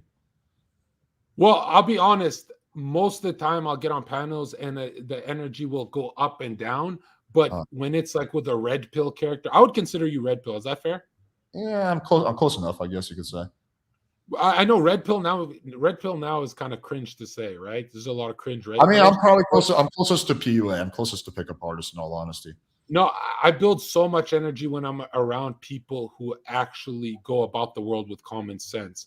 Like, do you know how many panels I've gotten on where they literally look at me and say, "No, John, you can talk to a woman like an adult and she'll just like you." And I'm like, dude, we have so many studies of like girls on my podcast always giggling with me and obsessing over me. And I'm the only one talking to them about Disney and fucking dumb shit, right? Like, you go to the club and you talk to a girl about her job, she'll feel like it's an interview. She'll get turned on. But if you go up to a woman at the bar and look at her toes, she painted her toes, right? She got her toes done. You go, oh my God, look at your toes. And she gets excited, like you're going to compliment them. And you go, you have a pedophile's foot. She starts laughing and giggling, and she feels like she's in high school. And now you're making huge progress with her. But if I went up there and said, oh, so you work in trade, you work with, well, it's a woman, not in finance, but oh, so you work as a teacher? That shit's so fucking stupid. Go make the bitch laugh. The more she's giggling, the more she'll suck. Period. End of story. That's why fat comedians have hot chicks at Walmart. You'll I mean, always see I agree with you, my man. I you'll agree. see a bowling ball with two shoes at the bottom at Walmart with the hottest babe, and the babe just looks at him and the kids, and you're like, damn, how do you do that? She's giggling, but when they're giggling, they feel youthful. They're running away from the problem of death, right? Mortality. And women, if they see one wrinkle, they have mental breakdowns. So the more you get them in the youthful state of mind, the better. Why I do this is because I am youthful. I'll talk to a bitch about anime and shit.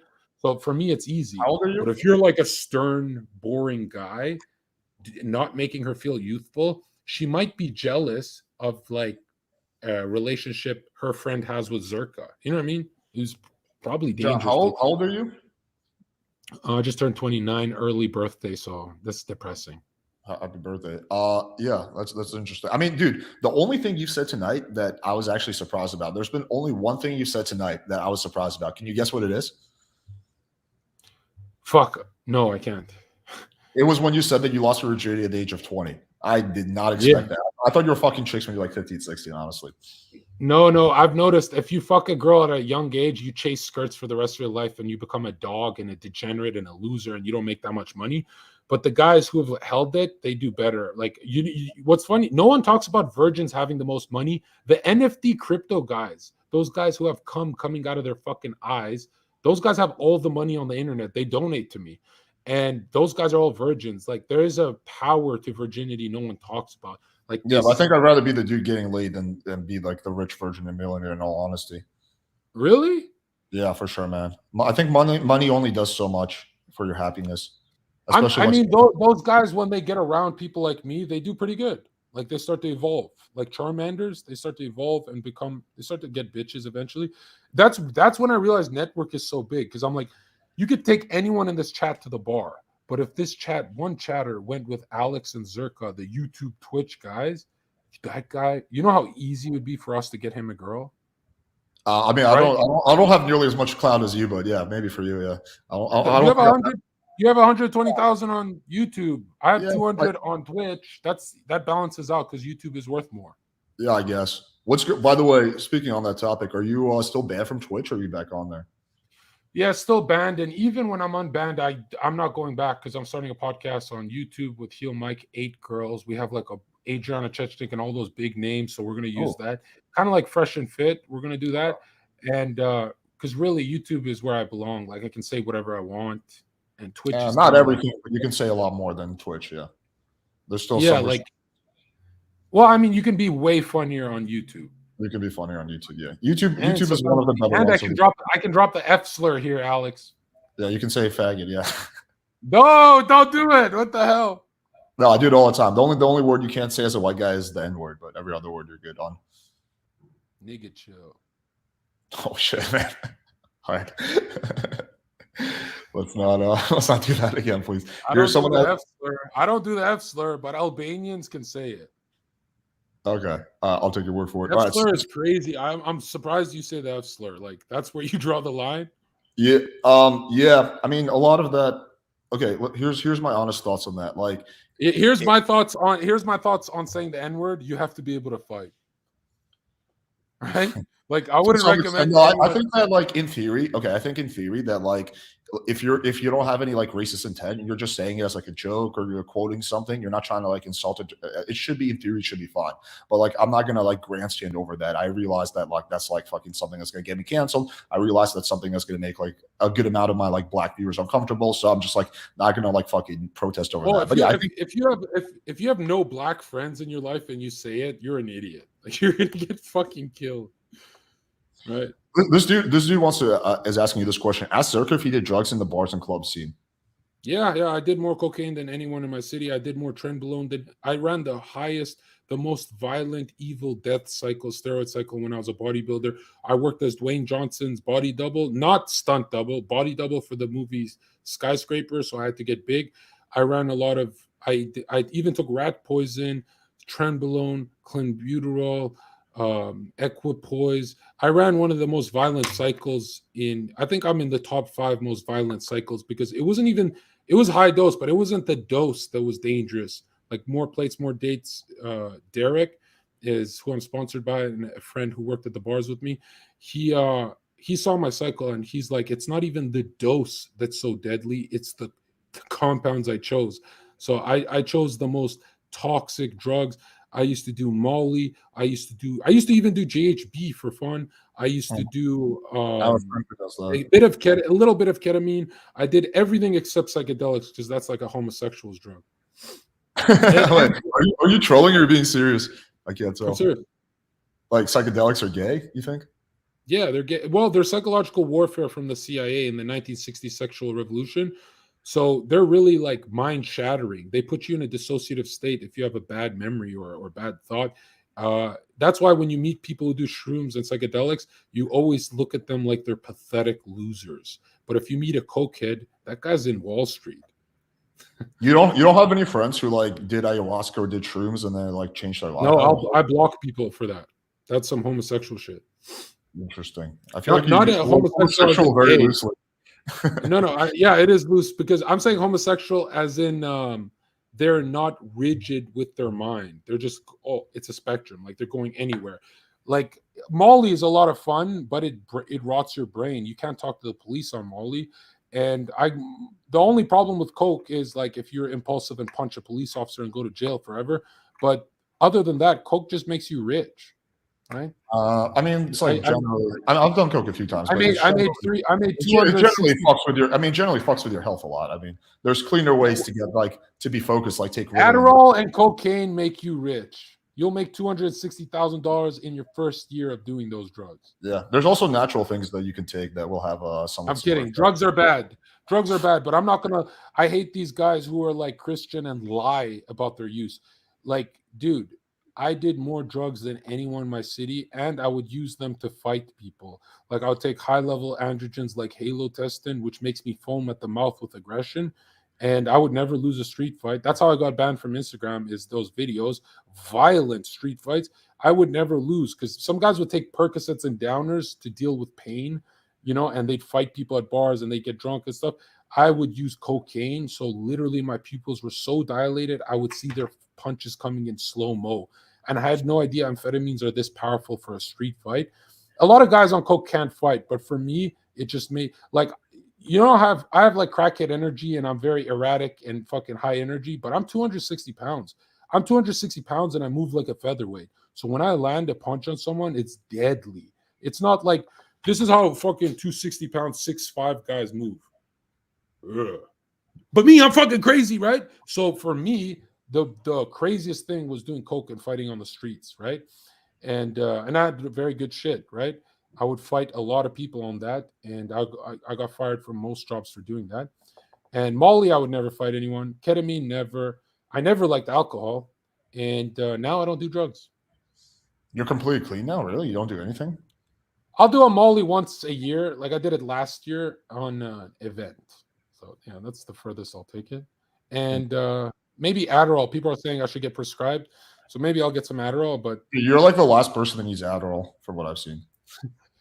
I mean, it definitely makes you more money on Adderall. Like all the top streamers, allegedly, XUC Greek, all the like. I was shocked to find out that there is no naturals at the top of Twitch. They all take Adderall, abuse it. There is no naturals. There's no naturals in the fitness industry, whether TikTok or Instagram. They all take shit. There are no naturals at the top. And that's blackpilling to say, but to be a natural is to be a loser with no clout, no money. So the first year of Twitch, I was like, wait, everyone is on Adderall? I thought it was a meme. Dude, everyone who doesn't take drugs gets squeezed out of the competition. Like certain drugs definitely give you an edge. I do feel like you gotta because okay, short term, like doing lots of lines of blow can definitely work in your favor, but like long term, that's not sustainable. So you need to it's way too expensive. Well, I mean, if you're making a lot of money, that part doesn't matter. More about your health and whatnot. I was joking, Alex. Blow will destroy your life. Everyone I know who did coke had their lives spiral out of control. I'm joking. Don't actually fucking. I'm just saying I used it effectively. It saved my life. I'm glad I wasn't natural for Alex. I'm glad I wasn't natural for street fights. I'm glad I was steroided up and very fucking. Sure. That will give you a massive advantage. I'm surprised you're so anti psychedelics, though. Honestly, I didn't expect that. I hate weed and weed is fun, but I hate weed and psychedelics because intrusive and introspective thoughts are gay. Like. If you smoke weed with a woman, she gets insecure and she doesn't suck your dick. But if you have wine with her, she sucks the skin off your dick. Same with psychedelics. Why would any businessman, the greatest businessman in Wall Street, they're not like those psilocybin fucking Silicon Valley guys. The greatest Wall Street guys are only up. They don't do downers. They don't do psychedelics. All the time. Wait, that's not true. And Sigmund Freud, one of the greatest psychologists of all time, he only went up. He only did coke. When you look at the greatest geniuses throughout time that were like cognitively enhanced, it was never with downers and it was never with psychedelics. Period. That's why Joe Rogan's that's not true. A lot of the top CEOs have acknowledged doing psychedelics. Yeah, but they get beat by the CEOs that are cokeheads. I mean, like Steve Jobs, I feel like was the top of his game, right? Right. He was a psychedelic guy. Yeah. Well, I mean.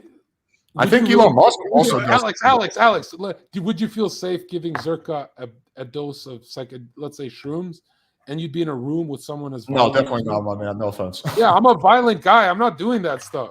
Yeah, I feel you. No, I understand that. I've done psychedelics.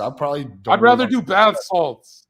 I just have a lot of friends who've had really for whom they've sworn it's been a game changer, like doing ayahuasca or shrooms, and they're like, I promise you, every guy you know who did psychedelics, they made less money the next year. I promise you. I don't know about that. Really? Yeah, no, I don't know about that. All right. Let's say you do make more money on a shroom trip, and you change your perspective, and you start to become motivated and stuff.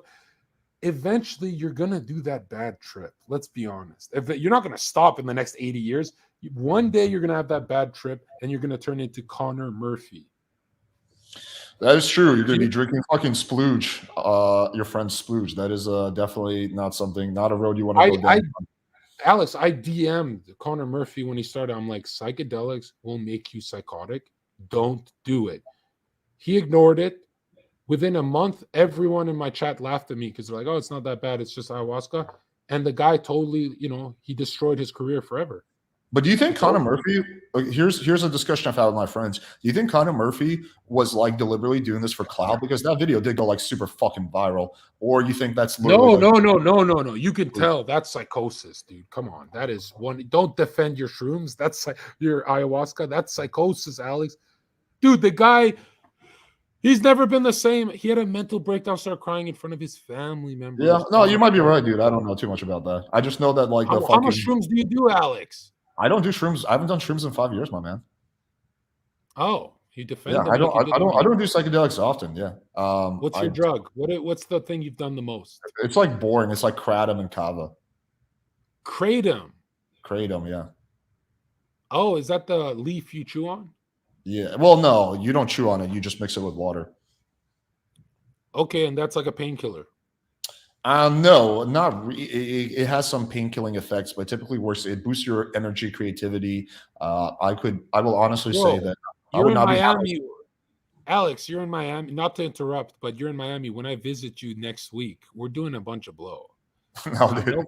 There's no kratom shit, bro. No blow for me. We're doing blow, and we're doing a real podcast. High as fuck. I'm down to do a real podcast, but not about the blow. Yeah, I'm not fucking with it anymore. You're in Miami and you don't do blow? What the fuck? I try to keep it healthy. I've had too many health issues in my life, man. I've been like at point where I've been bedridden. Yeah, so I try to take my health very, very seriously. Yeah, no, I've overdosed twice. So what's funny is I didn't realize that I was like subconsciously trying to kill myself because as soon as I overdosed, I overheated. I took this thing called, I hate saying it live because some people look at my old fitness photos and then they go, maybe I'll look like that if I take this drug. I'll tell you offline, but the ingredients are like dynamite and rat poison. Oh. And I max dosed it with fat burners and trembolone and all this. And I experienced, have you ever had a muscle cramp on your calf where it's so sharp pain for like 20 seconds? Yeah. And you have to jump out of bed? Yeah, I've had stuff like that. Not often, but once in a while, yeah. Dude, Alex, I dehydrated so bad on this cycle. I had that sharp cramp for not 1 hour, not 2, 48 hours straight of no sleep on every muscle in my body. So it'd be like, and I kept doing this in front of the ambulance guys. And I drank 40 Gatorades. I cramped and my muscles grew 2 times smaller because they were so contracted and dehydrated. And it was the first time I realized, whoa, I need to go to God because that's what hell would be like. Then my other overdose was the highest temperature I've ever had. The first time I felt like I'm in hell. I kept breathing like this. My sweat was all orange and radioactive and I was fucking dying. And I was 1% away from death, breathing heavy in an oven, covered in ice packs. What caused that? What caused the second overdose? I'm not going to say the drug, but it's a mixture of the strongest fat burners on earth. And I transformed my body in less than 4 weeks. And because I said, like, my buddies are like, you don't even lift weights. You're going to be a bodybuilder. And they all laughed. And then in a month, I was Dwayne Johnson's measurements at 6'5", 200. So it was all like bodybuilding shit, basically. It wasn't yeah. I was 245 pounds with abs in less than 3 weeks from being 195 or something low. Because it's muscle memory. If you've done a cycle, you do a second one, your muscles kind of remember it. The satellite cells blow up quick. But so I grew up. I've seen too many bodybuilders die at the age of 30 from like just too much. Like that shit kills a lot of men, man. Yeah, but it was so dangerous because my doctor would be like, 1 month you're 195, the next month you're 245. That's water weight too and stuff like that. And intracellular water weight in the muscle, so the muscles would look full. But so I was never impressive.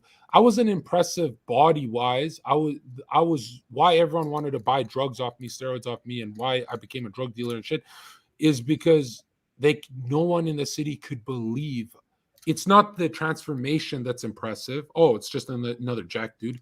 It's how quick I was doing it, because I was finding synergy between drugs. Like it's not really about being on one drug for 10 weeks. It's about being on two drugs that work well together. Like there's a Sure. synergy. I see. Yeah. And all I would do is write in booklets this alchemy of getting jacked. But remember, I never checked my health, and I overdosed twice like that. And I would have constant nosebleeds and increased liver enzymes, super unhealthy. I lost all my hair. I was like balding. Well, And how the then fuck did you when get your hair back? I prayed and I went clean for 2 years and it healed. Like the patchiness went away. And then I started using this thing called Rogaine, minoxidil. And I'm like a hyper responder. And yeah, my mom was freaking terrified when she saw me lose hair. She's like, dude, you're dying. I mean, But I didn't care. you're honestly lucky you're alive, man. I mean, it could have gotten a lot worse with that shit. Yeah. But the cool thing was, when I was over the kind of bad side effects and, healed, I went from punching like a pussy to having the highest knockout power in my city. Do you know I was fighting MMA fighters, amateur MMA fighters, and murdering them because they didn't have the right androgens. They'd take testosterone. I would be on halo testing. So my grip strength was through the roof. I was choking the life out of these people. I never thought, like, there's hyper responders like Kevin Levrone, hyper responders who get jacked, hyper responding to drugs. I wasn't like that. But psychologically, I hyper responded. I started reading books. My brain grew. I had like a second puberty because I pumped so much hormone into me. And like I was like the Z's, I was going Z's mode. But instead of Z's partying, I was fighting on the street. And I couldn't believe the durability. Like when you look at my old photos, I got a jawline. I couldn't be knocked out. I've never been knocked out in my life. Yeah, and for me, it's that fast twitch. I went from kind of a weak athlete to more fast twitch. Like so that's why I say I'm pharmaceutically enhanced, and it is cheating. That's literally. If you could go back in time, would you do it again, or you would be like a lot more? Yes, I would, but I would just run Deca. I would max out Deca so I don't lose hair. Okay, so Deca is Nandrolone. I take small dose of Deca, yeah. But the problem is, Alex, I fucked my endocrine system so much that I would have dick problems for the rest of my life.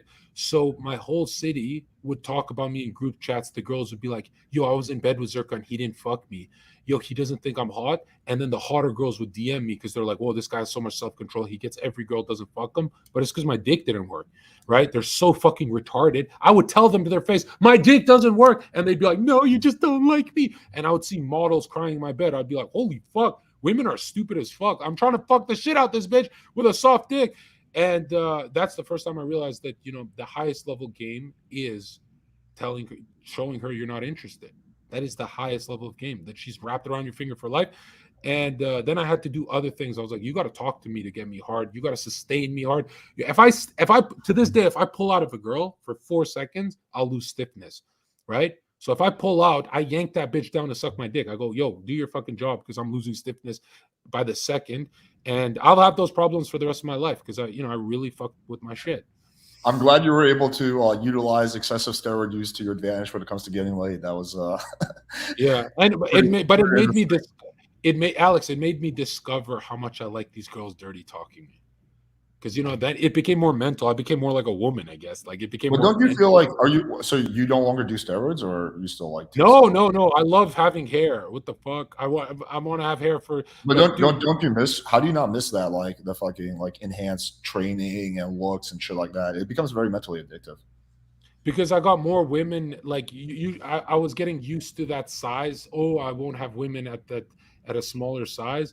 That's not true, because as soon as I stopped steroids, I went viral on the internet. Dude, if I ever want my dick sucked in 4 seconds, I go to the bar and I just say, I'm a Twitch streamer. I'm a partner Twitch streamer, and they get on their knees. I had no idea status is more important than looks. Like, if you have status, right? There are a lot of phase guys don't have game, but they'll have like hot chicks because they have status, right? Yeah, at the bar, literally, I hate, because my buddies would be like, yo, he's a Twitch guy, he has a podcast, and the girls would all start sucking our dick. And I'd be like, the most head I ever got, I'm looking down, I can't see the bitch because of my gut, I'm fat.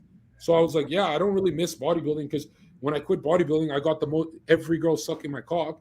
But usually when people quit bodybuilding, they get no girls. So that's the first time like I switched bodybuilding for clout, and it's way better, man. It's so But much it's better. like the primary motivator for you just like fucking getting chicks, it sounds like, right? Or, Well, no, by the end of it, when I quit bodybuilding, because I only did the steroids because I was going to compete in a show and for that contract. But deep down psychologically, I think men buy Gucci belts and build up their muscles for women. I do believe yeah, that. That's I agree with that. I think generally they do shit. But I think you get to a point where you just get a little bored of it and then you start focusing on other things.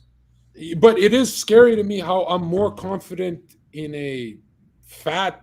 I could be a fat slob. I'm more confident than when I had abs. That's how much they fucked with my head. Like I was literally six pack at 245 pounds. Is so hard to do, right? But it just kind of worked for my body. I would look perfect, and I would be so insecure at taking my shirt off in front of the girl because I'd be like, "This isn't my final form." And the trenbolone and shit would play psychological games. I would stop my car in the middle of the street, go to a park, and start fucking crying for Yes. no reason, like a fucking bitch. Because I remember I didn't take testosterone with my cycles, so I had I didn't have pimples or those side effects. I had only psychological side effects. So I would go to my buddies and my brother, who was a therapist. I'd be like, I get no side effects. My skin is perfect. Every bitch wants me. I'm the king. I get no side effects. And my brother would be like, you lost all your friends, your girlfriend, and every job you ever had. How the fuck are you saying you have no side effects?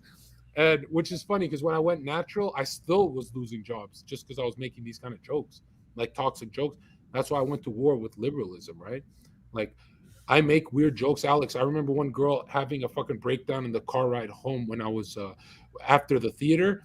We were at a movie theater, and the sniper, it was an emotional scene. The sniper had to choose an innocent child that he doesn't know if he's innocent or the terrorist. And they're like, decide. And he's like radioing in, and you just hear boom.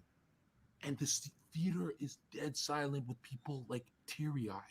And it's so quiet, and you see the child drop dead. The innocent child just drops dead. And I was like, good choice. And everyone in the theater freaked the fuck out. They didn't laugh. It became like get security, and it became this. I've never thought that could happen in a public scenario, in a public setting. And I'm driving home and I'm yelling at my girlfriend. I'm like, what the fuck are you freaking out about? And she was like teary-eyed because the movie was emotional. I thought it was fucking hilarious. But that's when I realized it's not even the roids that I'm losing my jobs. It's because I have a more like freedom of speech, sense of humor. I have a sick sense of humor, like I have a sense of humor that like if you showed me someone stroking Stephen Hawking's cock and he's nutting, I would be like in tears laughing. But you're not allowed to laugh at things like that, right? Yeah, it'd be kind of hard to show that now that he's dead. But yeah, back in the day, this is an interesting Is he question. dead? Yeah, Stephen Hawking. Yeah. Oh wow. Ask him if he choose being 5'6" with status or 6'5" with no status. Interesting question.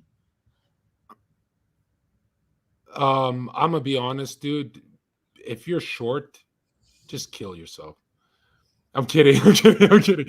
Look, being short sucks. I would be a homeless tall guy over like being tall is the greatest hack on earth, bro. Like being tall is, dude, I'm a tall guy and I still wear Air Maxes for 2 more inches of height. That's how much How tall are you? I think I'm 6'4", but with my shoes I'm 6'6". Oh damn. Okay. And I love being tall, dude. Like, how tall are you, Alex? 5'11". Okay, you're tall, yeah. You get at a party, girls are like more around you than the 5'6" guys, and you get higher job bonuses and promotions. Like being tall is a huge hack. Like it's just so. But if you're tall and a skinny little bitch, like a question mark, like a banana guy, that shit's fucking gay as fuck. Like that guy gets his chick robbed at a party by a 5'6" jack guy. But if you're in short, get jacked and wide. If you're tall, try not to be a skinny fucking bitch. But no, I would never trade any. Like height is the greatest thing. Like, dude, it is the greatest feel. It's not because people compliment you. It's because your punches are always going with gravity. Like when I'm in a fight, I'm never. What you're getting into? No. I'm paranoid. I don't get into fights, but I'm saying I'm never throwing punches up against gravity. I'm shooting down, so it's way easier to kill someone. Yeah, I feel like okay. I mean, I don't think I would really care that much about the fighting aspect, but yeah, you definitely do get more chicks if you're tall. Although I would think if the choice is being 6'5" and having no status and being 5'6" and being like ultra like high status, the guy who's high status will get more chicks. 100% true. Like 5'6" FaZe Clan guy gets more chicks than a 6'1" dude at the gym. Yeah. Oh, this is interesting. The views on this, we went from 400 to 1,000 in like 30 seconds. I wonder how that happened. Now it's going up to 1,400. It's I guess it's because going we're red so pill and we're not blue pill homosexuals like Destiny's crowd. Yeah, I think there's probably more to it than that, but yeah, sure. What do you and Destiny even like typically debate about? I mean, I believe in God, so usually I'll talk about that. He believes it's just a material world, there's no soul. I believe in tradition, like penis goes in vagina. He believes that a penis can go in an asshole and that you can lick assholes. So we usually talk, everything comes down to that, or the whole sharing your wife. Like, dude, let's be honest. Why men can cheat on women is they have millions of sperm. Women have 2 eggs. If your woman ever looks you in the eye and says, honey, I didn't cheat on you for 5 years, bitch, you're playing on easy mode. I'm playing Halo on Legendary, where brutes are being spawned behind me and elites have double ray shields. I have millions of sperm and I'm not cheating on you. How the fuck are you fucking cocky that you have 2 eggs? She's battling 2 eggs and she's like, I'm winning. You're bad. If a man doesn't cheat on a woman for a year, he's 1,000 times more loyal than the woman with her 2 pathetic eggs. But if I had 2 eggs, I would never fuck anyone again. But just like from watching you guys interact, I can tell you respect Destiny. Like it's not just purely clout for you. I think you probably like him as a person. I've always followed intelligent people. I find him intelligent, right? Because it's really to take the position of you can cut your cock off and win debates is very hard, right? But he does it so well. Like all of the positions he did, like let's be honest, if Destiny was a conservative, he would never lose a debate ever. You know how easy it is to debate from the side that has the truth? He debates from the other side and wins, right? And I find him way more intelligent than Ben Shapiro, way more intelligent than everyone he talks to on his panels. I find him more intelligent. Really, the only person I think that beats Destiny is me on a good day, but I have so few good days. Like, I'm not really in the mood to debate all the time. But yeah, he's. Is there anything you disagree with conservatives on? With conservatives, I disagree that you can have a pure wife that is attractive. Like, just be honest, your wife is ugly. Interesting, because that's like one of probably the few things I agree with conservatives on. What about like I don't know, like the fucking I don't know, like all the weird hypocrisy you see with like the dudes who are like super anti-gay, and then you catch them getting their dick sucked by like some random fucking dude in the bathroom. Yeah, I have a theory. I have a theory that only 1% of the world's population is actually straight, because most men on Earth would suck a dick for $1 million. That's gay as fuck. You wouldn't do it for what about for $1 billion? Would you do it for $1 billion? No, I'd put a gun to my head and kill myself instead.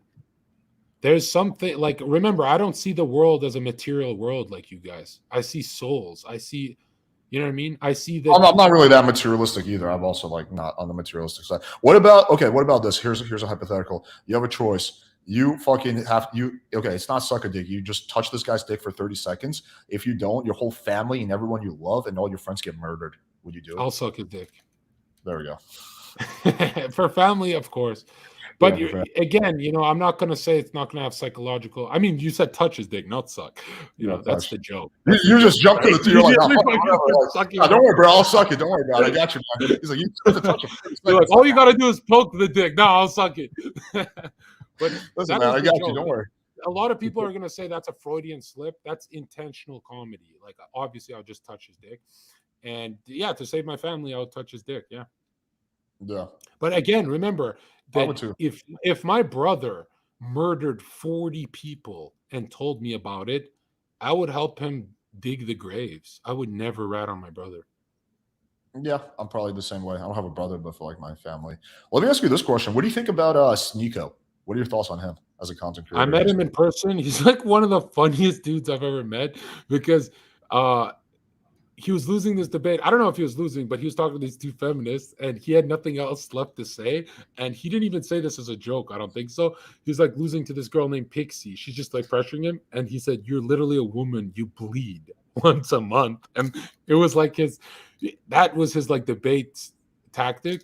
And I thought that was the funniest shit I've ever seen. Cause it's like, the guy always makes me laugh. Or when he started dancing to the Nazi anthem.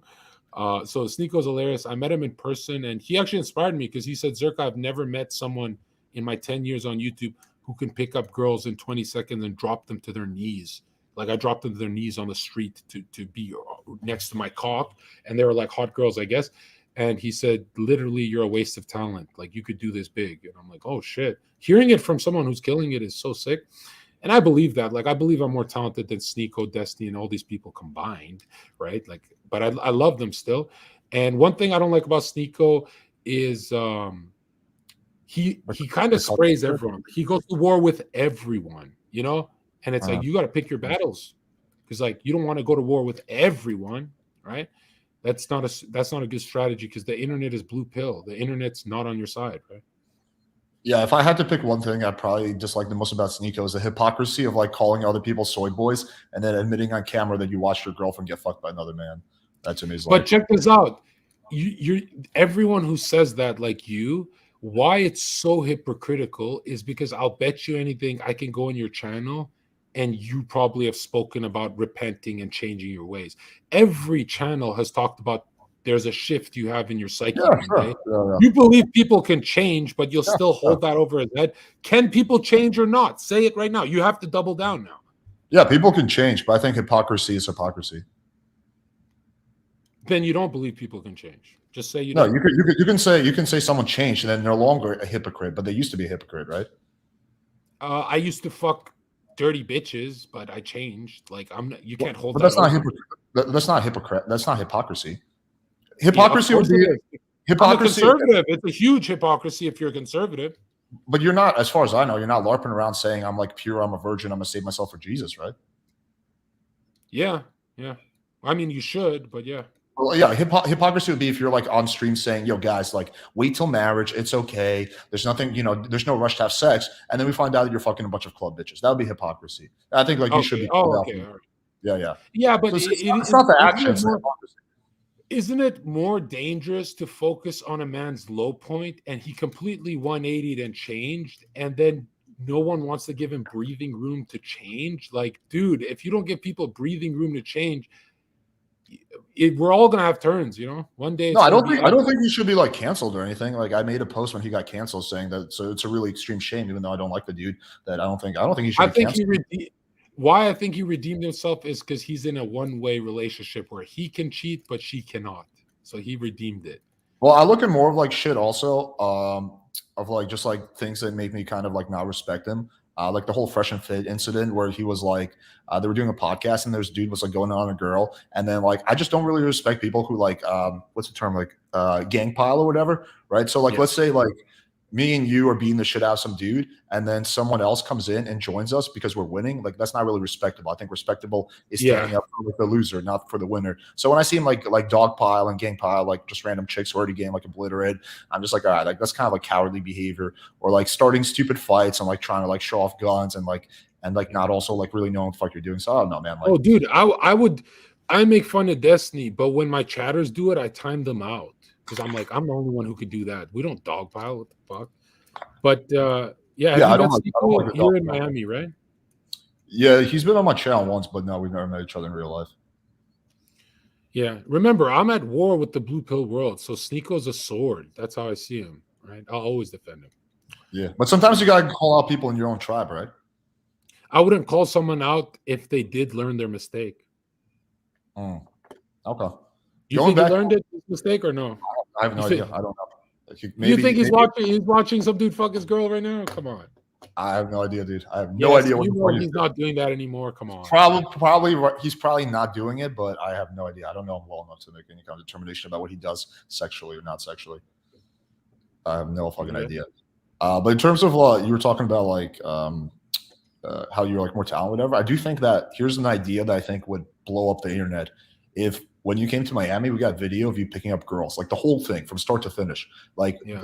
the pickup artists call it infield. We put a hidden mic on you and a camera, and we got videos of you picking up girls, and you did really well. That would do really, really, dude. That would be a viral moment. I used to do IRL streams, so it's live, so it's not like I'm faking it. And I'd get like $500, $800 donations for every girl I picked up, and I picked them up so fast. But I have realized that it is a quantity thing. You know, some days they're just not down to talk. You know what I mean by that? So it's like, if you really want women in your life, don't talk to 4 a day. Talk to 400, and then you can fuck 4. Yeah, sure, You know? volume is important, but yeah, like we don't have to limit it. We can just do as many as long as it takes to get like good content. Yeah. Yeah. That's If you typically want good content, get a microphone, like one of those holding microphones where we can interview them. I have all that already. Yeah. It's all right. So in a week when I'm there for the Fresh Fit thing, I'll film with you, and we can even bring Destiny. Yeah, I'm down. I'm actually filming. That's actually good timing because next Friday I'm filming Destiny doing his first cold approach ever. So I'm taking Destiny out of his house to a bar, and we're gonna videotape him picking up girls.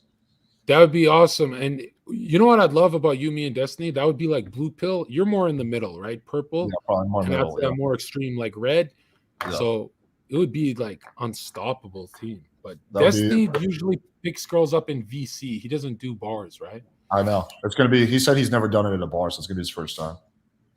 Yeah, I mean, all she has to do is Google him, and he's got like a lot of leverage there. I know, but I feel like it's gonna be more interesting if we don't let him use fame as a selling point. Oh, that's more interesting. And there can be 2 parts too. The first part is where he doesn't use fame. The second part is where like, it's not fame; it's his whole lifestyle. That would be so unfair. But dude, like, okay, think about like this. What would he even talk about, Alex?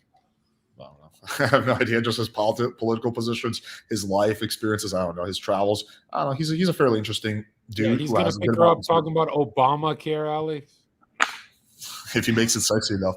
But dude, what I was thinking for the video was like 2 parts, right? The first part is where he's just picking up the girl, like by himself. The second part is I was thinking of bringing my girlfriend and having my girlfriend approach him while he's talking to a girl as like a fangirl and being like, "Oh my god, I watch all your videos," and just seeing, because it's more powerful if another girl does it, right? If I do it, it's going to be good, but it's not going to be as good. But if we get another girl to do that, like just seeing how much, like videotaping it, how much of a role this cloud played, like just showing that in real time, I think that'd be a really good video. Yeah. Are you going to be here by Friday, or when are you coming? They haven't told me, but definitely going to see you guys in a week or 2. Good stuff, man. But yeah, dude, is there anything you want to discuss? I'm wondering, how did you get your following so far? Is it just collabing with people like this? Do you have a show or? No, these things have been maybe 1% of my growth. It's really just putting out videos and shorts, like practical dating advice. My most viral video is one where I did a demonstration of how to like turn a girl on. So it was like me and this like OnlyFans chick who I was fucking at the time. It was like, this video got 5 million views. I did a lot of like texting breakdowns where I showed like, okay, this is how you text a girl from start to finish. Yeah. So yeah, it was that kind of stuff. It wasn't like podcasts. I do these just for fun. Texting is so tough because I have this thing where I spam people and I tell girls like I send 30, 40 bubbles at a time. And I roller coaster their emotions, especially if I know them, because I've realized if you give a woman high highs when you pick her up on a date and you go, let's fucking go get in my car, let's go here. You give her high highs and then you ignore her for a week and extreme lows. That kind of like psychological roller coaster really gets a girl hooked. That's what I've noticed. Have you noticed that? That it's like the guys who are consistently texting them Monday, Tuesday, Wednesday, they don't do that good. But if you fucking call her on Monday and make her laugh, and I've noticed women are so stupid. Always. I used to have a note, right? Because when I was into pickup at the bars, I would write notes in my phone when I'd grab their phone from their hand and I'd text myself to make sure. Because if she gives you the number, she'll never respond to you. But if you grab her phone, you text yourself, now you guys are, it's not a fake number or anything like that. And I would write notes on my phone to know what she's like. But when she's on a phone call, I don't care if I want to talk for another hour. If she's laughing, ha, ha, ha, ha, ha, ha. Well, that's a fat bitch laugh, but you know what I'm saying? When she's laughing, that's immediately when I go, all right, peace. And I turn off the call. And when you do that 4 or 5 times on a girl, always hang up when she's in tears laughing, psychologically, she's hooked to you. But what men do wrong is they end the call with, okay, I have to go now. And she goes, okay, I guess I'll see you later. And it gets awkward. And People don't understand how easy it is with women, right? That when she's laughing is when you dip, you leave, you give her the pain of losing you. Yeah, you're talking It about is. giving her like an emotional roller coaster. It's another content. I wouldn't say it's manipulation. I would say it's good timing. Here's a question this guy wants to know. What is your lake count? Hold on. Let me answer that. Alex, Yeah, go why I hate when people use the word manipulation is because it assumes she's not manipulating you. Do you get it? When people say, Zherka, that's manipulative, we're assuming she's not manipulating the shit out of me for my time, money, resources. Well, Dude, it's a battle. It's a battle. well, I think two wrongs don't make a right, right? She can be manipulating you or manipulating her. I think the bigger thing is it assumes that you're being disgenuine. So if that's genuinely you, then you're not manipulating her. You're just being yourself, right? Well, I do listen. Women are evil. You got to do a little manipulative shit to keep yourself guarded, or else you go to prison or lose your job. You have to, right? You have to be a mystery. You don't tell her where you're at. You always have to be a mystery to them. That's a little manipulative. Because women can't handle 100% honesty, because what happens is they use it against you. Women are the highest, they're so close to animals, right? They're rabid because they're like, oh my God, what if I can't pay rent? I got to just call him a rapist, right? That's how women are. They're fucking animals when it But you comes do to realize that's like a tiny percentage of women that do like the false rape. no. Any woman under pressure will leave you. Why most divorces happen is because there's Oh, leave, but not there's a false financial problem. All divorce comes from financial anxiety. She might talk about other things, but it's always women cannot handle pressure. Yeah, that's why you wouldn't go to war with them, bro. They'd be shell shocked from from you stepping on a crab. You know, you'd be on the beaches of Normandy, you step on a crab, and you'd be like, "Oh my God, I'm hit." They're really women are great, but they're useless when life comes knocking at your door, when pressure comes to your doorstep. She is backstabbing you and trying to kill you. She is. This channel is called Playing with Fire. That's what a woman is. They're dragons. They're not women. They are men. Think of men. When men are emotional, they're in prison. When women are emotional, they're not in prison. They're walking about. So the average civilian you see that's male, this is a nice, generous guy. Women, imagine if Twitch made it so only women can donate to streamers. No one would ever make $1 again. Women are incapable of charity and donation. They are so fucking selfish. They can make Dude, there's so much shit you said I have to respond to. All right. We gotta go one at a time. You said like 5 different points. I think I forgot yeah. already. Do women donate to YouTube and Twitch channels? No, not as much as men. I agree with you on that. No, not as much. Never. Literally never happened once in history. Don't ever do that. I think it might have happened Don't a do few that. No, Alex. Don't Not do as that. Not as much shit. Don't water it down. Say the word never. Well, that's not true. Women have donated. I've had female women donate to me. Like, it's just not as often as men. No, what I was going to say is I do agree with you. Women are worse under pressure than men on average, but you got to acknowledge the fact that most men are horrible under pressure too nowadays.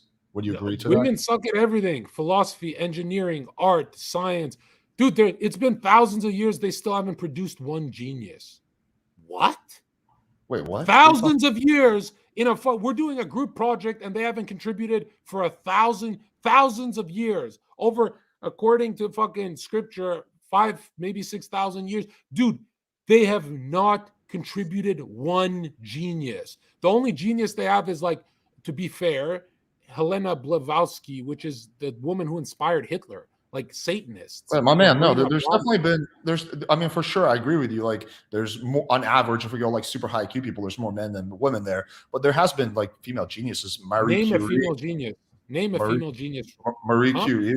Marie Curie. Never heard of them. Never. Yeah, she was the French lady that was responsible for a lot of like medical discovery. Ayn Rand, that's another one. She wrote. She was basically like the godmother of the conservative. What's her name? Anne? Yeah, I'm comparing Anne to Plato. Marie. Come on, dude. I mean, I can't tell if you're trolling right now or you. I'm not trolling. I'm not trolling when I say put me on a lie detector. Women have never produced a genius for thousands of years. And I know that this hurts my paycheck when I say this. Oh, I get a weaker sponsorship. I don't give a fuck. I walk with God. Are you familiar with Ayn Rand? Who Ayn Rand is? Amaranth? No, totally different person. AYN and then That bitch sells her RANA. farts. She sells farts in a jar, Amaranth. No, I know that chick is a retard. I'm talking about someone who's dead by now. We're talking about a chick that lived like fucking 80 years ago. Ayn Rand. She wrote a whole bunch of. She wrote Atlas Shrugged. She wrote a whole bunch of books that are literally the basis of the conservative movement. Oh, really? She'll be right up your alley. Conservative movement is a female thing now. No, but I'm just saying that her books were very influential in that movement. Trust me, she would be right up your alley. Actually, no, she wouldn't, because I tell her to go to the kitchen. If you read her shit, trust me, it would be right up your alley. She would like me saying that? Really?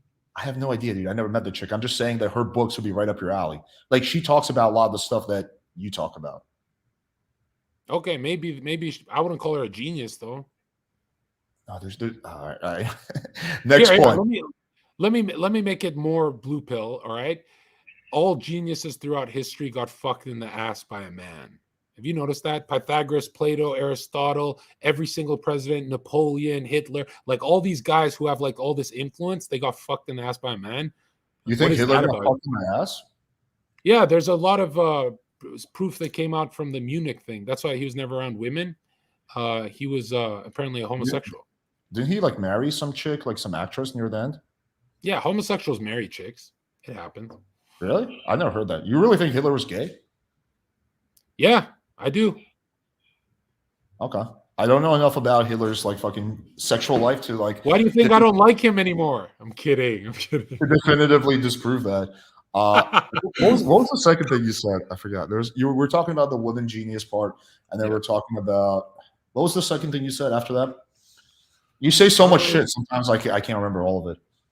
Yeah, no, that was trolling. Like, but I'm pretty sure Hitler was gay from the Munich stuff that I read. But no, I guess what I'm saying is like where we disagree the most is I think you're being genuine too. I don't think you're lying to me, but in your head you actually think like women are smart, but really they're of the lunar mind. Like feminine is subconscious and masculine is conscious. To be masculine is to be active. To be feminine is to be passive. That's why they passively get fucked, doggy, and we actively fuck them. Because the sun, the solar being, is the male principle. And this is from the Kabbalion. This is from like ancient books that are like talk about rhythm, polarity, and all this like genius level stuff, gender and rhythm and all that. And they talk about that the lunar mind, the subconscious mind, needs to get out of the sun's way, because that's what a woman is she passively heals you. So you wake up and make $100 million. She like comforts you and rubs your stomach and does all that passive lunar stuff. Like this is stuff Plato talked about, right? And I'm pretty sure I'm not replacing Plato for gay social justice warrior science, right? And women don't want to admit this, but when they're why women are feminine around me is because I'm masculine. So they immediately go giggly and become like, even if they're lawyers, they become very feminine, youthful and stuff. But if they're asking, if a woman's acting masculine around you, it means you're not masculine. She's terrified. She thinks someone's going to murder her, right? That's why they get like, so what do you do for a living? Like, wait, can you even do this? Can you fight? What if someone did that? When they start poking you with these questions, it means they're kind of like telling you they haven't submit to your energy, right? And women need to submit to men to have good mental health. That's the only way they can have good mental health. Not to any man. Let me ask you this question. I'm not trying to be condescending. I'm legitimately like just trying to kind of understand where you're coming from. Are you the type of guy that like looks at studies and stuff like that, or you just go off like basically kind of how you feel and what you think? No, studies and common sense and life experience. But again, remember, 1% of scientific studies are published. Only 1%, because they're bought. Like when Kellogg's bought the science about how men get fat, Americans in the 80s went from eating bacon and eggs. Oh, there's fats in bacon and eggs. They're going to make you fat. That's what they said, because Kellogg's bought that research. They switched it to cereal to sell more cereal. And that's when the obesity skyrocketed. Most science is fake news. Make no mistake about that. That's why only 1% of those journals are published, because they're bought. So what they found, anyway, let me kind of look at COVID. Or no, let's not look at COVID. What they found typically when it comes to intelligence is that men are more on outliers, right? So men tend to be either really smart or really dumb, right? Women are more in the middle. So if we go about like who is more average intelligence, it's actually women, right? Because men tend to be either smart or dumb. They tend to be more on the I forget what the term is, but basically on the edge of each one of the curves of the. Yeah, but Alex, So when it comes to, so you are right that there's like more but male Alex, geniuses. ask Men tend yourself to be more jealous, but they how. also tend to be dumber. I agree, men are fucking dumb, but how are they being dumb? What's the vessel? It's because they're being feminine. No, I mean, dude, like a lot of You people could who be a get masculine dumb guy, really. yeah, You could be a absolutely. masculine guy who gets his shit done, goes to the gym, goes to work, gets the job promotion. Dude, if you want to be dumb, you just act feminine as a guy. If you want to be smart as a woman, act feminine. That's how women get cocky that they hold a guy's credit card for a weekend. Dude, if you're feminine, you can have a billionaire husband and hold his credit card for life, you dumb bitch.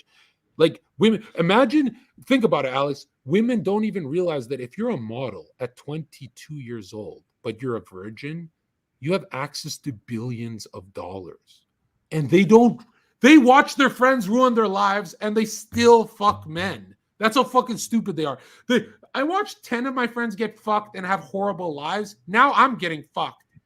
Why? If I was a woman, I'd be like, okay, so every woman's miserable, every woman's broke, even the rich ones spent it all on IKEA furniture. I think I'm going to do the opposite. I think I'm going to be the only model with her virginity. They don't even fucking connect the dots, bro. I'm trolling. Are you kidding me? Like, do you think fighting is masculine or feminine? Definitely masculine. Yeah, but like, how many men go to jail for stupid fights? So you can be masculine while being dumb. But they're being feminine because they're not controlling their emotions. They're fighting for what? For nothing. They're not fighting to defend their property. They're fighting because of they got feminine and someone hurt their feelings at a bar. Again, you lose. Well, I mean, like a lot of the dudes that are in jail are like probably more masculine than the average person walking around the street. They just got involved in some stupid ass fucking shit or ego. Well, look at women in jail. Women in jail act just like those men. Like they're in the same boat. No, I know, but I'm just saying you can be masculine and still be really stupid. No. There's no such thing as masculine attacking people. If I go run up to someone on the street and punch them, that's not masculine. But now if someone's breaking into my house and that's different. I'm not talking about like defending yourself. I'm talking about like getting into a stupid bar fight. Yeah, I mean, definitely if you're in your feelings, you could fight a Hell's Angel and get stabbed to death, right? But usually when someone's at the ropes and says, "You dirty Albanian, you this," I just smile. Like, I don't really get in my feelings. Now, if you touch me, I'll murder you. Right. But yeah, like some people would, but some people might make, not me, but some people make the argument that's feminine because you're not like standing up for yourself, right? Yeah. But yeah, I mean, again, it wouldn't change the fact that when women act masculine, they die with 30 cats alone. Yeah. Well, I don't think it's a good idea for women to be masculine either. I don't think women should be feminine. I think they should be hyper feminine. That being feminine is not enough. When I'm dating a girl, I go, let me get this straight. You get the highest level of masculinity and the best orgasm because of how I speak. And I get mid-level submission and feminine. If I'm bringing the highest level of masculinity and you are having orgasms to it, how the fuck am I not getting hyper feminine? Am I being cheated in this trade deal? Be honest, Alex. If I'm, hey, what's up? It's me. And she's not a fucking ballerina. Am I being cheated, Alex? Be honest. You know I'm being cheated. Yeah, you know, if she's having orgasms because I'm so macho, how the fuck is she bringing me mid-levels of feminine? That's cheating.